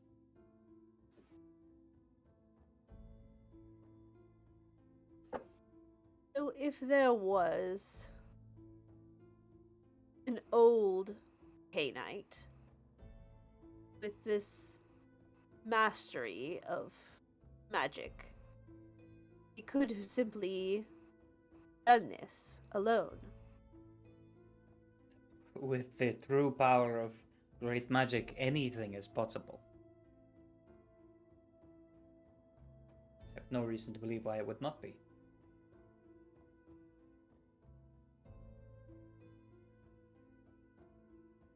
Also, we lost Rebecca.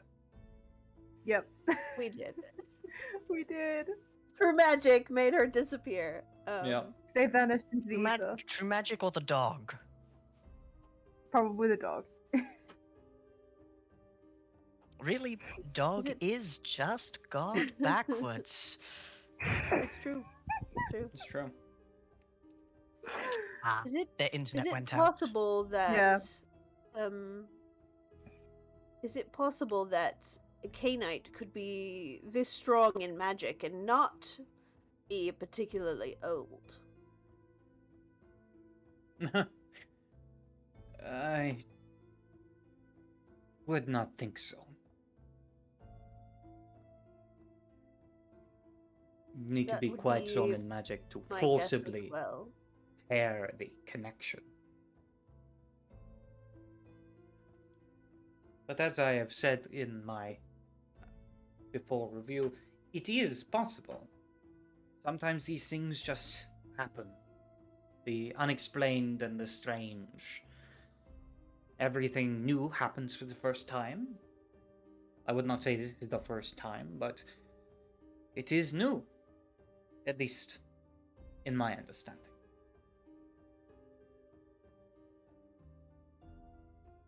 Usual, to say the least. If there was such a person, powerful in magic, to be able to do this, how would you track them? I'm sure I could find a ritual to do so. Track the connections of spells. But again, I would need the individual that the magic has been cast upon. In this case, I would need access to the vessel. The child there. Gwyneth just looks over at Maud.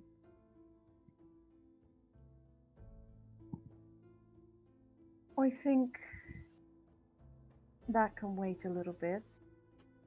I'm not rejecting it outright this time. The more But- you wait, the more likely it is whoever has done this can get away with it. And that whatever I'm aware. connections and wisps are left will be gone.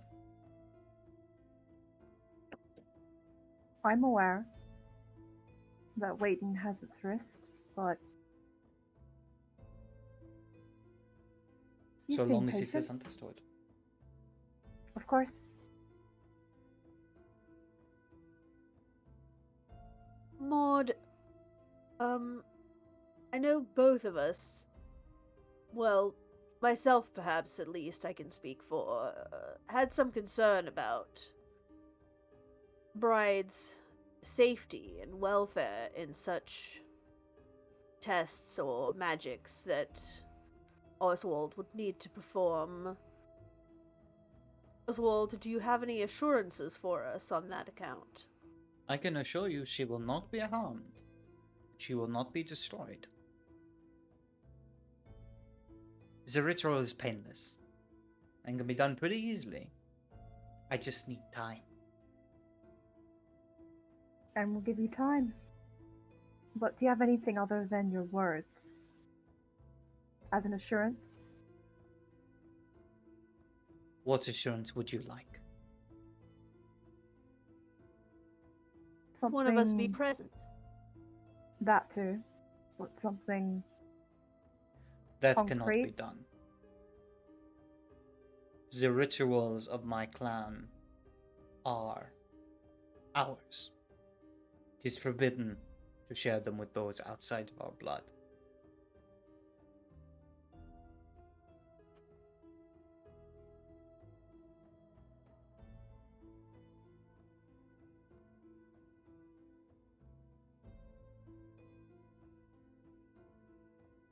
Maud just kind So, of shakes just her head and stands back. Just our presence there would be sharing it, even if we were looking away or unable to interact with it. So long as you are not able to interact with it, perhaps an agreement could be made. But there are some secrets that I Look at must Maud keep again. for the sake of my own life and yours. Understandable. Gwyneth looks at Maud again.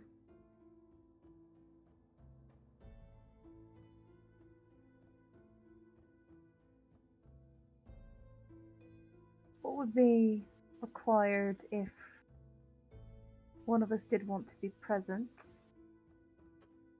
but obviously don't want to learn too much from your Pan's ritual. I've personally got no interest in that. I just want to make sure that she's alright. Well, you can always wait outside the room. Alternatively, I could perhaps create a space where it may be able to be viewed but not interacted with. In a way that you can see that she is alright, but I can still ensure that the secrets of my clan are kept safe.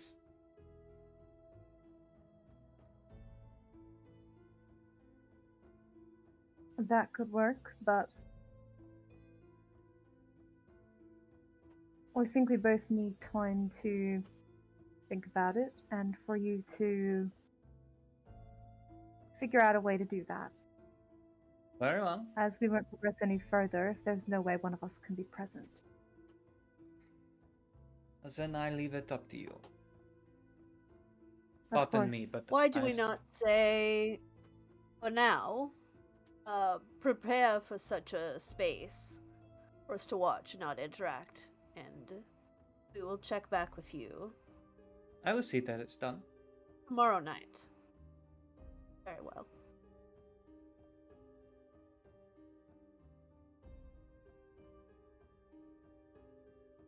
Well If then, you need I to will be up. prepare, then Indeed. thank you, Oswald.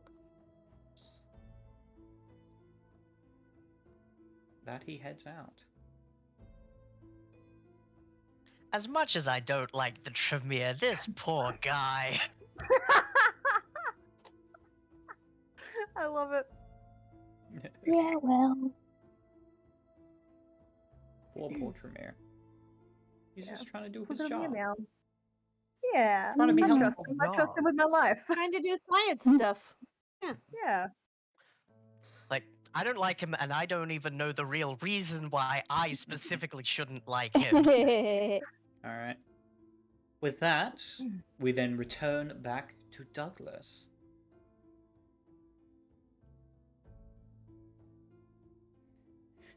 You all have found the entranceway to the catacombs, and you currently stand outside them. What would you like to do? Slash, is there any last preparations you want to do? Randolph pats himself down, pulling out a long stick with a bundle wrapped around the end of it from the confines of his cloak. For those of you who cannot see in the dark very well.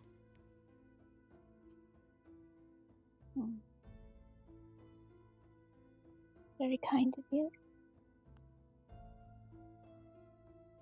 Hey, don't thank me. You'll be the one holding the torch. Well, What do you suppose your friend would have business in a catacomb such as this? He looks about. Fancy. In his usual course of business, he was a knight, a protector, a fighter, and a fancy type. Now, with what he may or may not be serving, who can say? There's not much down in catacombs beyond the dead, and places where one can act without prying eyes.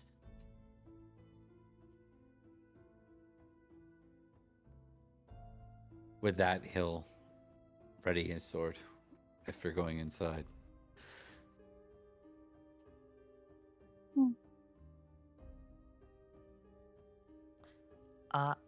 And lighting up a torch, and if Iris is amenable, giving it to her, because he likes his arms.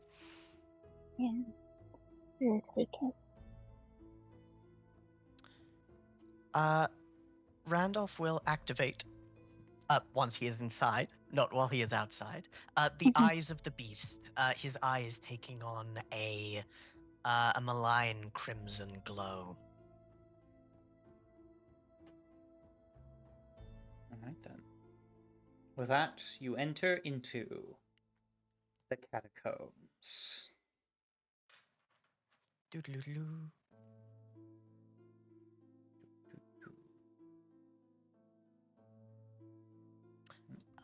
Mark, if you are so willing, I would like to, before we get into anything too big, to blood buff a little bit. You may. Actually, I'll say this. If you do, you don't know how long until you're gonna reach the thing you're looking for. So I'd probably say Good no, point. because otherwise you'd spend I'll it and hold then off there's a then. chance you'd lose it. Yeah, fair enough. But let me know if there's a Blood is point a where you're like, precious thing. blood buff. Will do. And so Taka.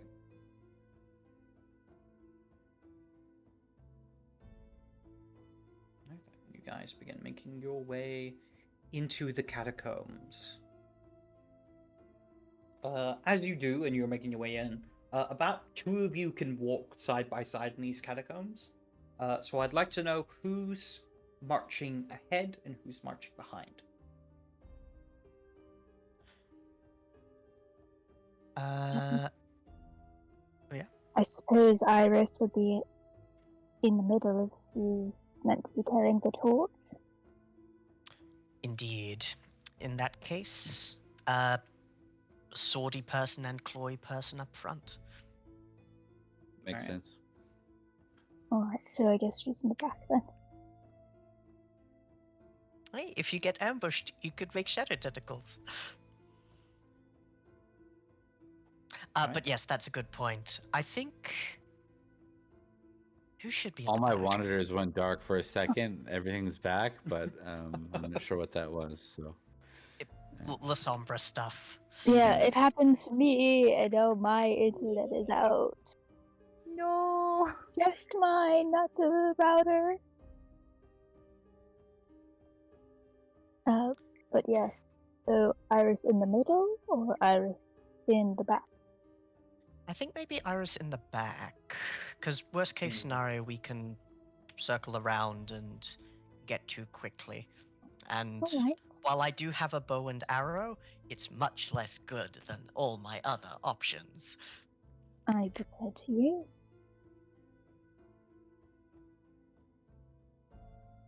Alright then. With that, you begin to march your way through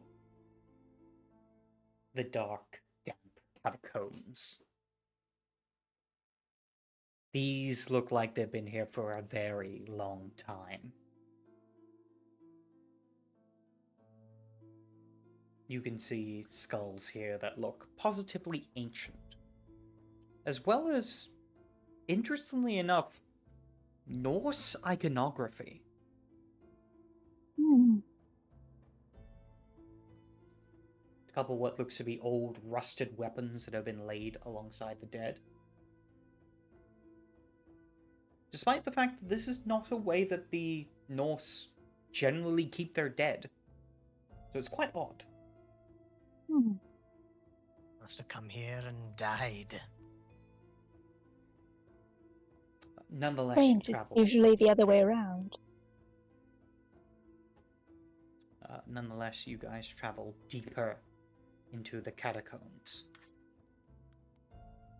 Eventually, you reach what looks to be an end point, where it opens up. In the back, it looks to be completely enshadowed, and the light of the torch doesn't quite reach. However, Randolph, you are able to see at the very back what looks to be a wooden door. That way. However, standing in front of the door is two figures.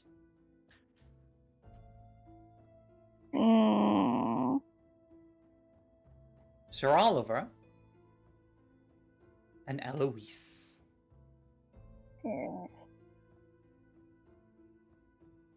Sir Oliver pauses as he looks to both of you. What are you doing here? He was You're looking needed for back. you. Oh, sorry, you go. We were looking for you. You're wasting your time. You should go back to The Peel. prince.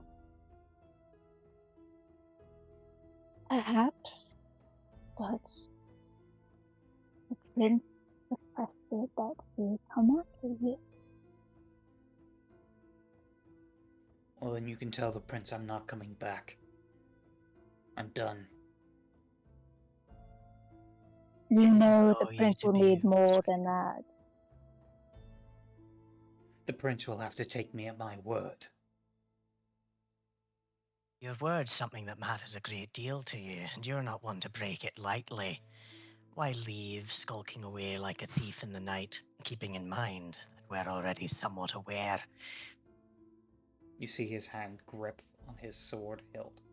Not in the form to draw it, but just to, like, as if in a barely held anger. As he goes, because none of you know what you're doing. What we don't. There's an incompetence that I cannot stand for any longer. I agree to that point. And also, that is why we need you. We need people that will give Don't, the prince guidance. don't pretend like that's the reason. I know that because of my blood, none of you will truly ever trust me. I'll be just another Ventru to you. Another childer of All of- Mithras. So Oliver, if we From are the- taking us at our sire as our bloodline, why would any of you have cause to trust me? If anything, Sir Oliver, your particular disdain for Mithras has been a little bit of a political inconvenience. Your potential betraying us to the Isles of Avalon has never been an issue.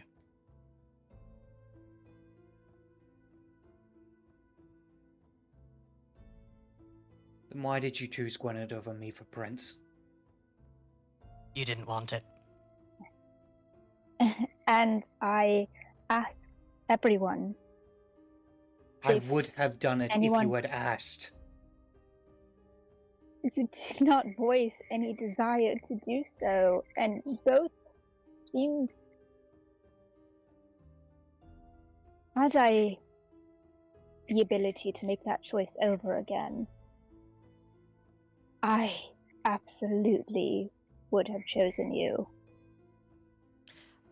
Randolph raises an eyebrow, but this is not the time. It doesn't I matter asked now. the court. We had one person make any sort of choice, any sort of opinion. It doesn't matter now. I'm not going with you. So you can either accept that and leave. And then he places his hand on his hilt for real. Or else. Sir Oliver, we would like you to come back with us, but it's your new master who interests us as well. I don't know what you're talking about. Leave. You came here seeking a new lord, one who you'd feel happy serving. Because you don't want to lead, you want to follow someone worthy of the cause, worthy of the name. Who was it? Where are Leave! they? Now! Mm. His voice echoes through the catacombs. He looks you in the eye, Randolph. You know he has the opportunity to dominate you. Indeed. But he does not. Very good. Leave. Before I do something I can't take back. Sir Oliver would never.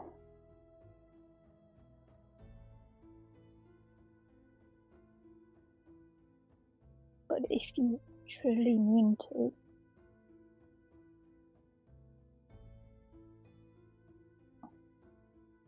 Suppose we have no choice then.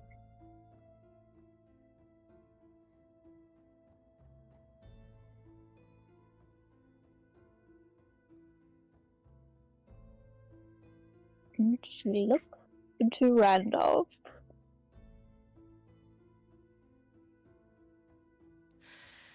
Let's see. Has Keeper Eloise said anything? What's she Nope. looking like?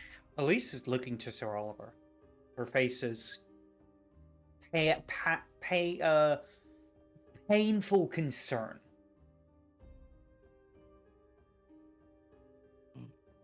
She looks to Sir Oliver, and in fact, why don't you make me a perception and empathy? Let's do Standard it. diff.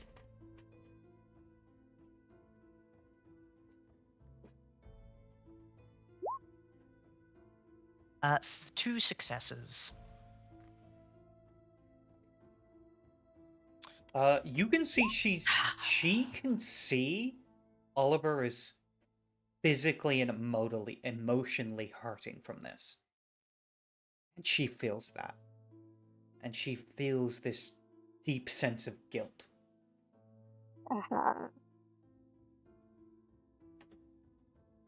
Why hurt from this when it's something they have to do?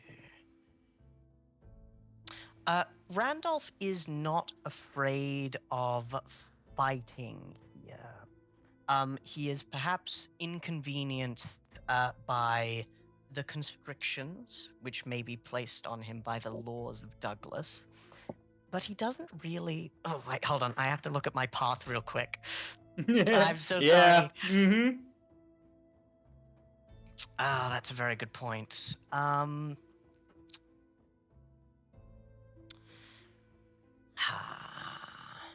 Failing to kill when survival is on the line. Not something that's here yet. But it might. It might be. While Randolph is not one to back down, he will say, "This isn't you, and it's not something that you'd like to be doing. We'll go, but only because I don't want to see you harmed. This isn't the last you've heard of the situation. This is the last. Go."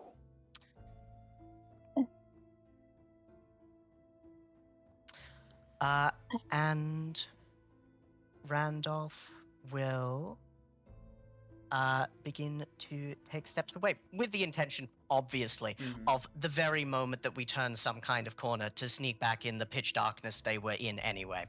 Mm-hmm. In that case, make a manipulation and subterfuge.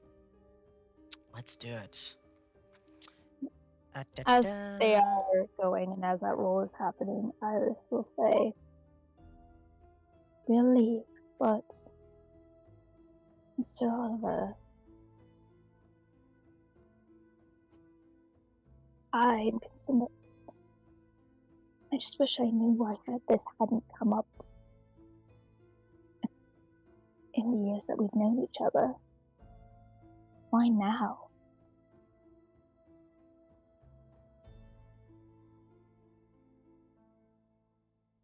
And she will take a step back to show that she does have intent to leave. I will say, as you Zero say that, successes. Oliver does look up and would say, "It's simply the time. You're better off without me anyway." And you see If it Sir has Oliver any... turn to you, Randolph, and he says, and he sighs, and there's a real mournful look on his face as he says, "Why'd you have to be such a bad liar, Randolph?" And he draws his sword. He closes his eyes. Yes, indeed. Let's do this. Alright. Alright then. We're probably going to get through one round before we have to cut away. So we'll do the first round of this. Let's do it. Turn order. Roll initiative. Remember to click on your token when you do so.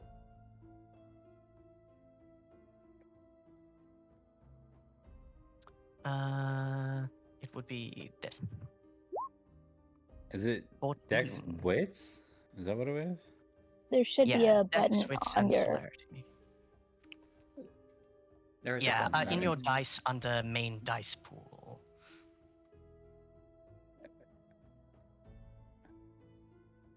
I'm not sure that's right though. It has intelligence and wits. I think you can change it. Yeah, you just have Okay. to change it to dexterity and wits.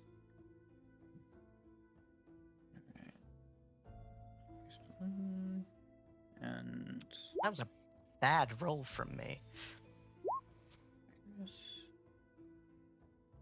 oh, there's Sir Oliver. I just use his sheet. No, you're supposed to have an NPC-ified version. Oh, fun.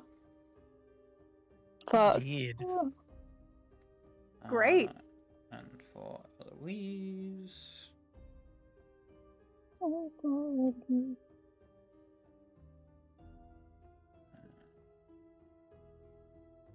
Don't like him being first. I could have gotten to him, you bastard. Maybe. Yeah, you Maybe. lied to him. Unfortunately, you lied to him. Because he's like, Indeed. if you're just gonna sneak back and catch us off guard, then this is just gonna get more complicated later. So he's just gonna cut that off while he can. All right, then. For the best. Let's try and find some music that's more fitting. Is this one fitting?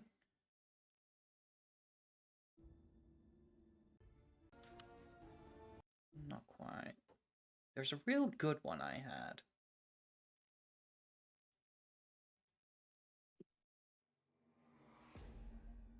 Why do I always have to fight? Sucks. She's just a little guy. She shouldn't have to. And life is conflict, and iron sharpens iron.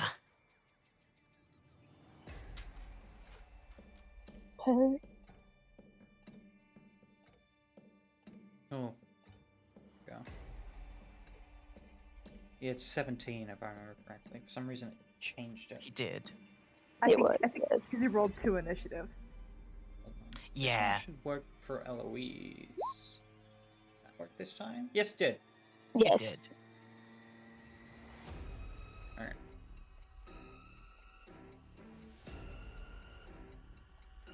Alright. Oliver's turn.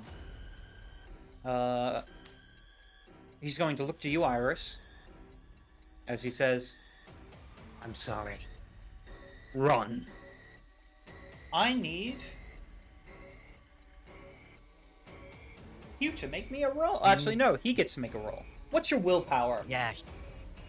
As he's attempting to fuck. dominate you. My willpower is.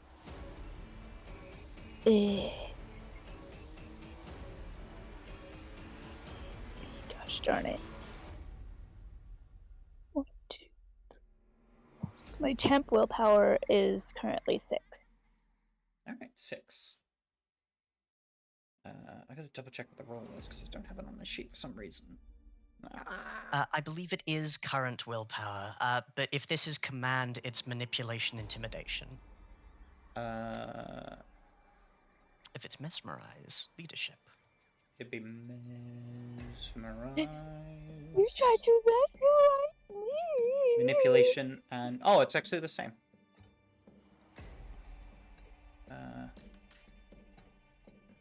Alright, here we go.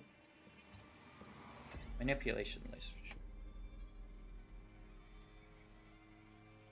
That's not how you spell mesmerize, but it'll do. Difficulty 6. Baby, can't you see? 2 successes. Fuck. Let me find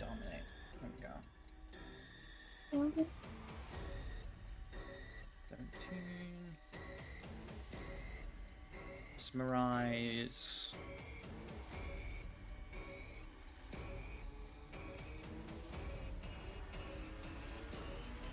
I mean, in that case, it'll just use the same one as this one.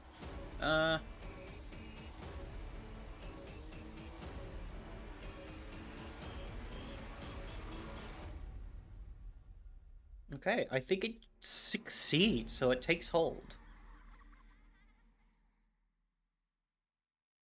Yeah, so you feel a sudden desire to run. I believe, is there a system about way to resist on it? I don't believe so unless it violates some core principle. Let me take a quick look, because I could be in I didn't V20 try to mode. convert him. Oh. No, I can't run before I tell you about the glory of the Lord our God.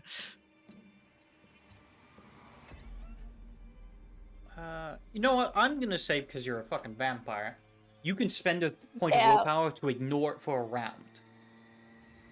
However, you're gonna have to keep spending until either he's unconscious, he drops the command, or you run out of willpower, or you stop choosing to spend willpower. In which case, you immediately follow the order. I will spend one for this round. All For right. nothing else than just to. And that is Sir Oliver's action.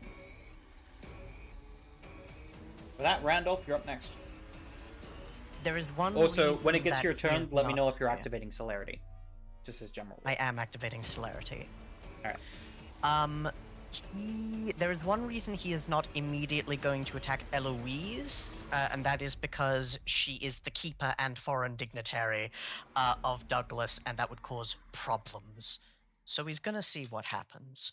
He is going to be spending 4 blood. 2 towards dexterity, 1 to activate feral claws, and 1 to activate celerity, as he moves with a speed that Sir Oliver has never seen, and indeed that Iris might not have either. A speed born of drinking the blood of one of his fellows, unfortunate though he might be. Ooh. Ooh, look at you. I would like to use my first action to attack Sir Oliver with the intent, knowing that he has really good fortitude, to incapacitate.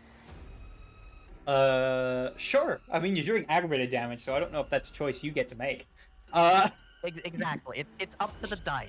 I have faith in him. Wait, real quick question: is he wearing his armor? Because if he's not wearing his He is armor, wearing I his might armor. just use his claws. He is wearing I'll his use my armor. claws. Alright. You have. Get to make your attacks. He does not have any I extra believe in you. actions to attempt to dodge. I would like to attack using my claws specialty. Let's see how this goes. Oh, and since I activated celerity, I don't apply it to my dice pools. Hold on a sec. Yeah. I mean, that might be V20 and not Dark Ages. Alternatively. I'm gonna Yes, say alternatively. yeah, because I think if you spend it for the actions, you don't get the bonus to the dice. Yeah. That's what I'm yes. thinking. Yeah. Yeah. Alright, let's do We'll it. go with that. 4 successes. Okay, 4 successes. So that is +3 to damage. Indeed. Come on, Space Jesus.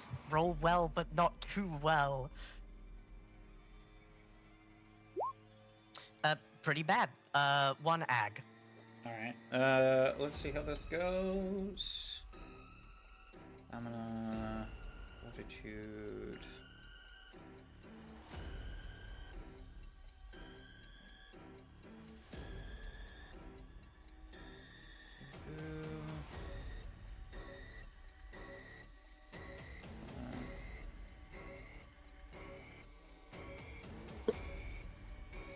I suspect he'll be fine here. Yeah. Yeah, more than enough. You find yourself digging Christ, through the look at that. armor, but his almost stone-like flesh completely resists your claws, as you just find yourself dragging across steel.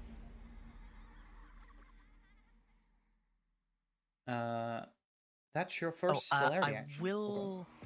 I will say, he wouldn't have been adding his stamina to it, just as a rules lawyery thing. That's a good point. Unfortunately, I think all his good rolls are at the front. Actually, it might. Yeah, I think that's just Anyway. how it. Yeah. Yeah, never mind then. I will remember that for next time. That's on me. Indeed. Yeah, it's good. It's good. But yes, that is my action. Do you want to resolve the celerity at the end of the round or now? Yes, we'll do it at the end of the round. Because there may be other people who use celerity. And you might want to save the celerity. I do. Eloise will be a problem. Eloise's turn. She's going to spend a point of blood to activate her celerity. She's going to look to you, Randolph.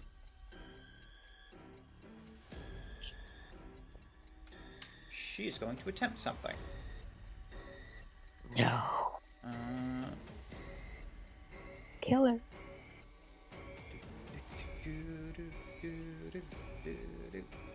There we go.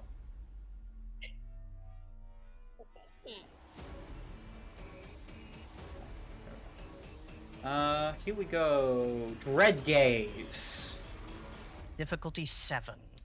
7. Alright. Finish difficulty 7.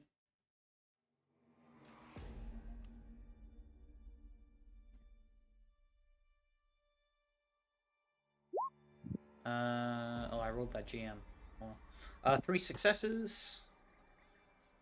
3 successes is pretty good and will get me to run away. However, I've got a question for you, Mark. Mm-hmm. What's her generation?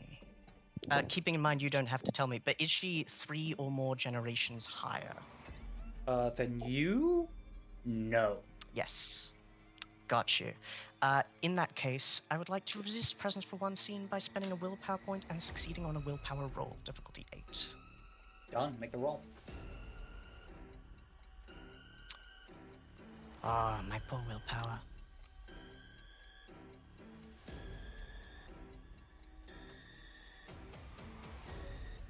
Come on. 3 successes. Alright, you managed to resist. As she looks at you, you can feel the intimidating presence pressed upon you. But you managed to resist it.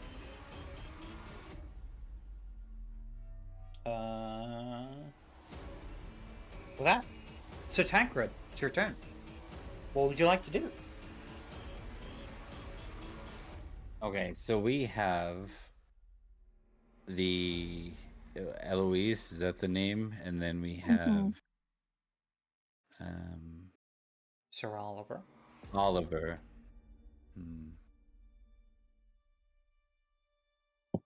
He's going to activate celerity. And in that, you see his third eye become visible. So it doesn't glow or anything. He moves like a bolt to wrap his arms around Eloise and hold her at sword point. Alright. Anything else, or is that your turn? We'll see what happens with them and their friend next. Okay. Next up, Sir Iris. Oh, no. Sister Iris. Sir Iris! Sir Iris! Right. You've resisted the command for the round. Actually, I just need to double check something. Yes. No, wait, he's definitely of a low generation than you, so never mind.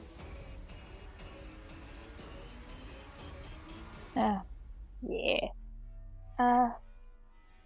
He's gonna resist it and be like, if this is about the carriage, I'm sorry. It wasn't about you. It was never about you. Come back. Please. Is that it? Yeah. Gonna attempt to do some sort of like, I don't know, use her action to maybe try to persuade, I suppose. Sure. Just showing that she is resisting the command to. All right. In that case, why don't you make me a charisma and expression? Charisma. All right. You could also do a charisma empathy if you would like. Oh.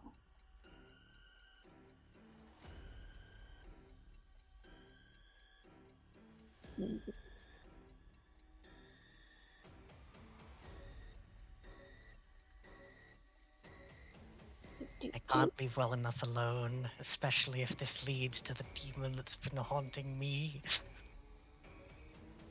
Charisma, empathy. Fuck. That was probably the wrong thing that I rolled just now. Yeah, There you go. 2 successes. Hell yeah. With that, Sir Oliver pauses for a moment. His sword almost lowering slightly. It seems your words have had an effect on him.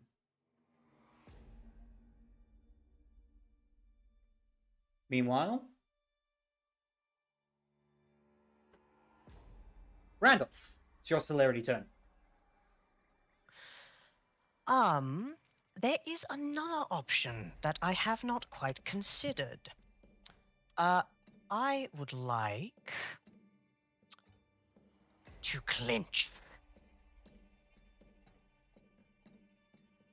All right. I'm sorry?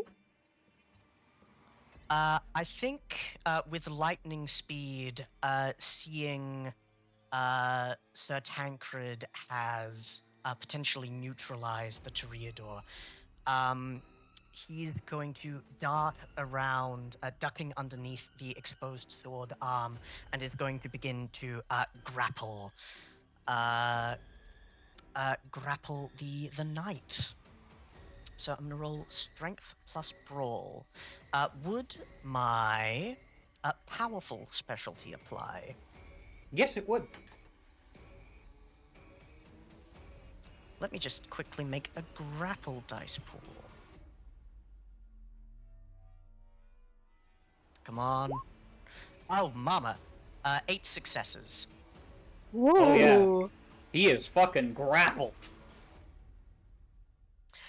Listen to the sister and stop fighting us. We're here to help you. However, it said really, really quickly.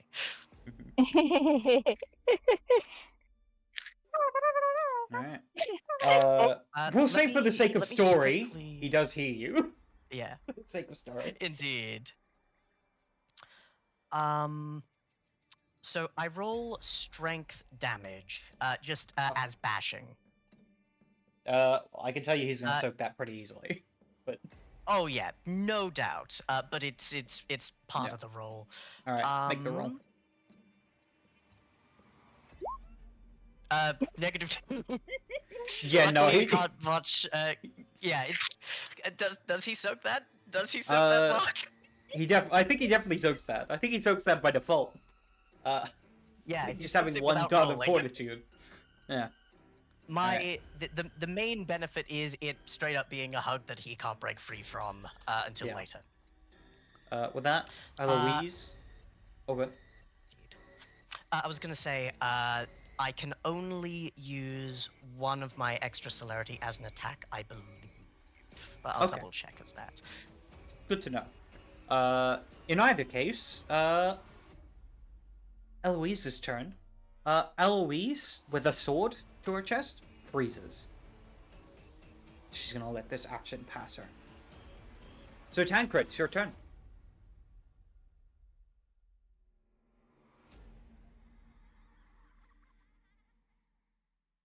One sec here. Just give me No one problem. sec. I'm just reading something.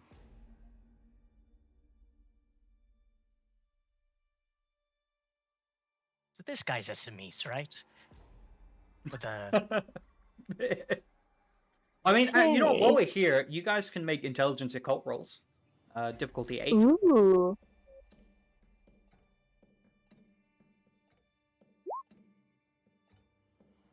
Nope. third eye. He's clearly a flash grafter. Probably. You don't know what the fuck he is. Mm. Ooh, Nice. Iris, Very, very fitting. you have heard of the unicorns, as they're known, also known as the Salubri, and to some they are known as the Soul Stealers. However, you've heard the people of the Blood Court speak of them as an unfortunate clan, one that has been trod upon by the Tremere and used to the ends of the vile warlocks and usurpers. However, the Lasombra very much view it as well, that's what they get for being so weak. Oh, I know what you are. He doesn't say that.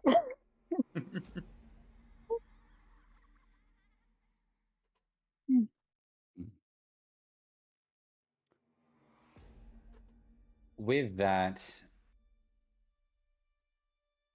you see in a blur of motion, Sir Tancred releases Eloise, and a dark grin forms on his face, lowering his hand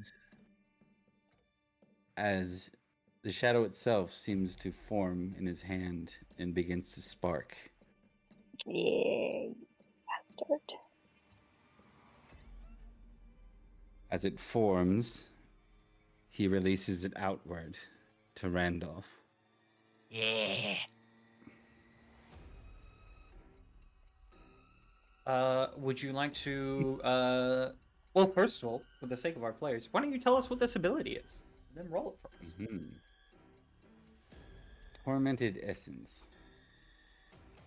Ooh. And we will do just that. Let me just make sure. Okay.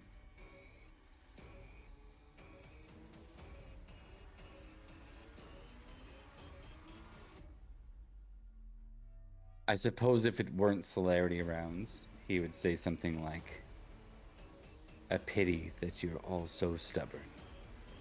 And with that, he'll lash out. So let me just make this roll here. Damn it.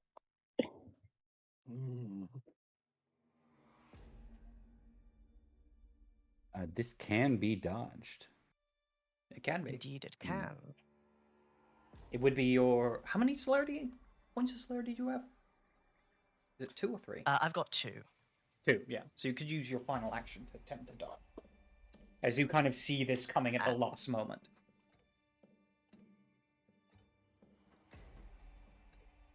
Do you want me to roll dodge first, or do you want to roll your 5 attack blood points first? will be expended. I can roll my attack. I was just checking something here. Yeah. Okay. Ooh, I'm still holding the cord.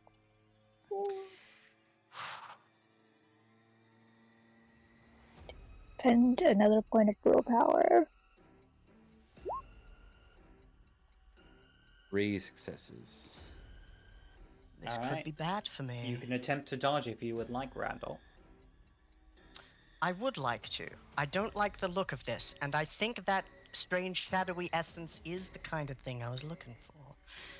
Let's see how this goes. Can I spend a point of willpower on this? Have you spent a point of willpower this round? Yes, to resist presence. I think you can spend it more than once per round, actually.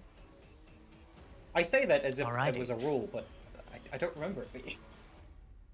I'll say you Indeed. can. I mean, because again, as I said, every willpower you spend, closer you are to your doom.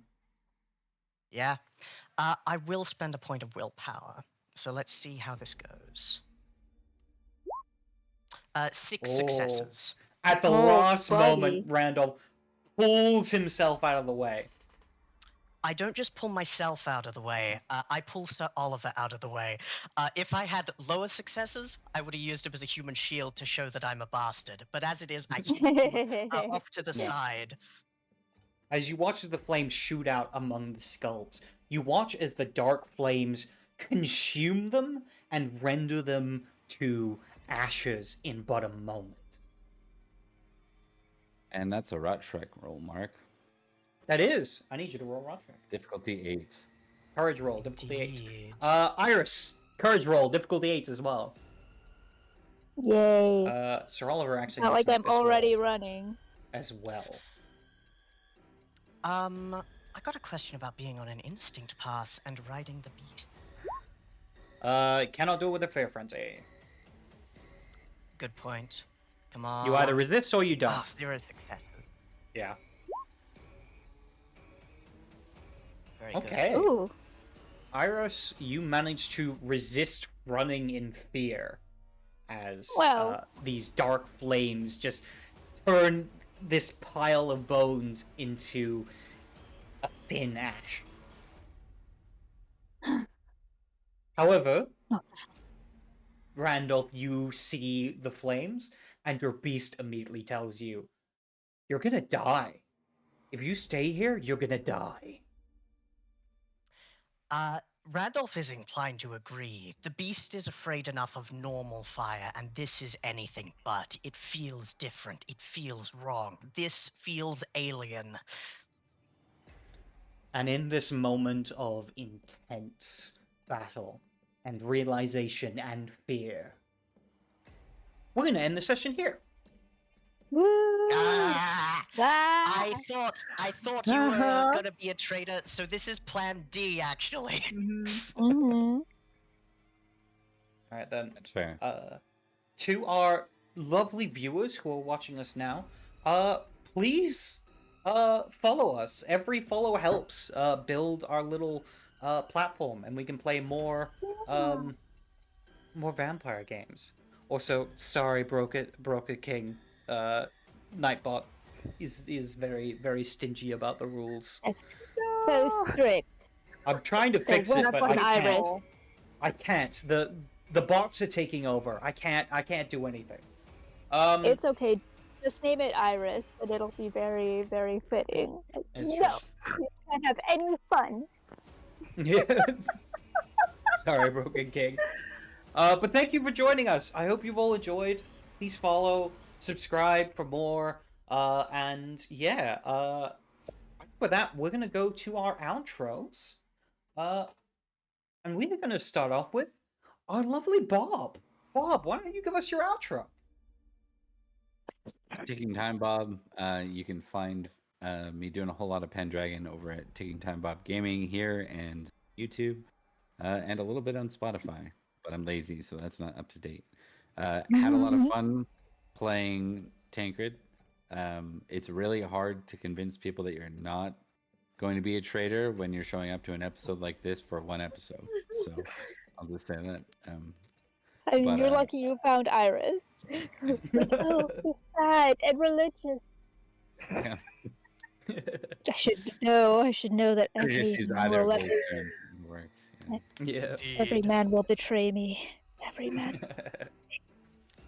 My instinct is to trust Salubri, but trusting and pretending and like preparing to get betrayed by look almost exactly the same for Randolph.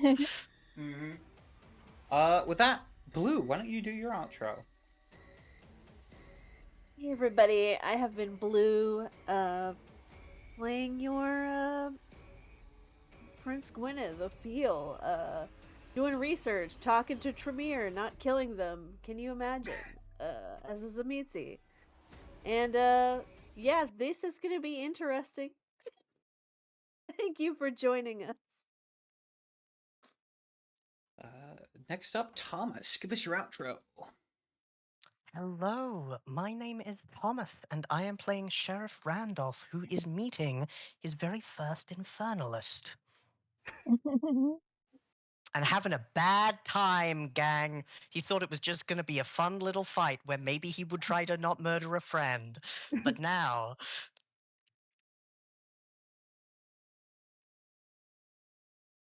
Now. Now. Now. That's Now. my thing. That's been me. Meow. Meow. All I right. don't meow. I'm more canine, if anything else. I know, Uh, I said you were a good dog. Next up, Mars. Give us your outro. Hello and goodbye. I am Mars, and I've played Maud, the Valkyrie Aramanes. Very nice. And last but certainly not least, Rebecca, give us your outro Me. on your phone. Yeah. Figure out what's wrong with it by tonight, I hope.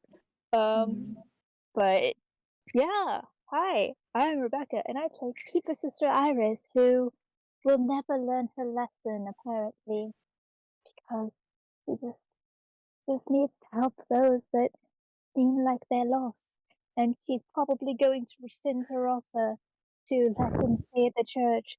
Sorry about it, but die actually. And yeah, good time, good time. Very nice. And then there is I. Hello, I am the storyteller for tonight, Mock, aka the CatsMeow, and you are watching the CatsMeow Show. Join us for more vampire as I have new series waiting in the wings, such as my new House of Tremere show that will be running on Wednesdays American time. A time where Americans actually might be able to watch it, unlike this godforsaken time. Yeah, Wonderful. We hope you have go enjoyed. also. Make sure to follow and like and subscribe and comment and all those things if you want to see more cool TTRPG and vampire stuff. I'm really looking forward to some of the projects I'll have for this year. And until then, I guess we'll see you around. I think with that, we'll probably raid out because we got quite a lot of followers. So, Yes, right Yes, thank you all for out. watching. Yep, indeed. uh, And if you like this content, please like and follow Cats Meow for more. I'll do it. Yes. Yeah. yes.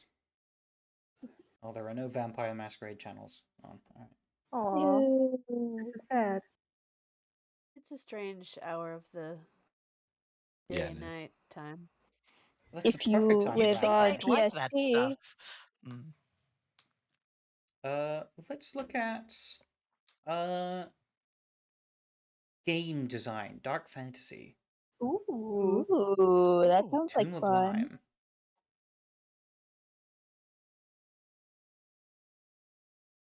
All right then, starting raid now. Yay! Farewell! Woohoo! In like 3 seconds. And remember, if you're ever walking the Don't put streets those at jump night, scare. wondering about if there's something following you, there probably is, and it's probably vampires. Good night. Mhm.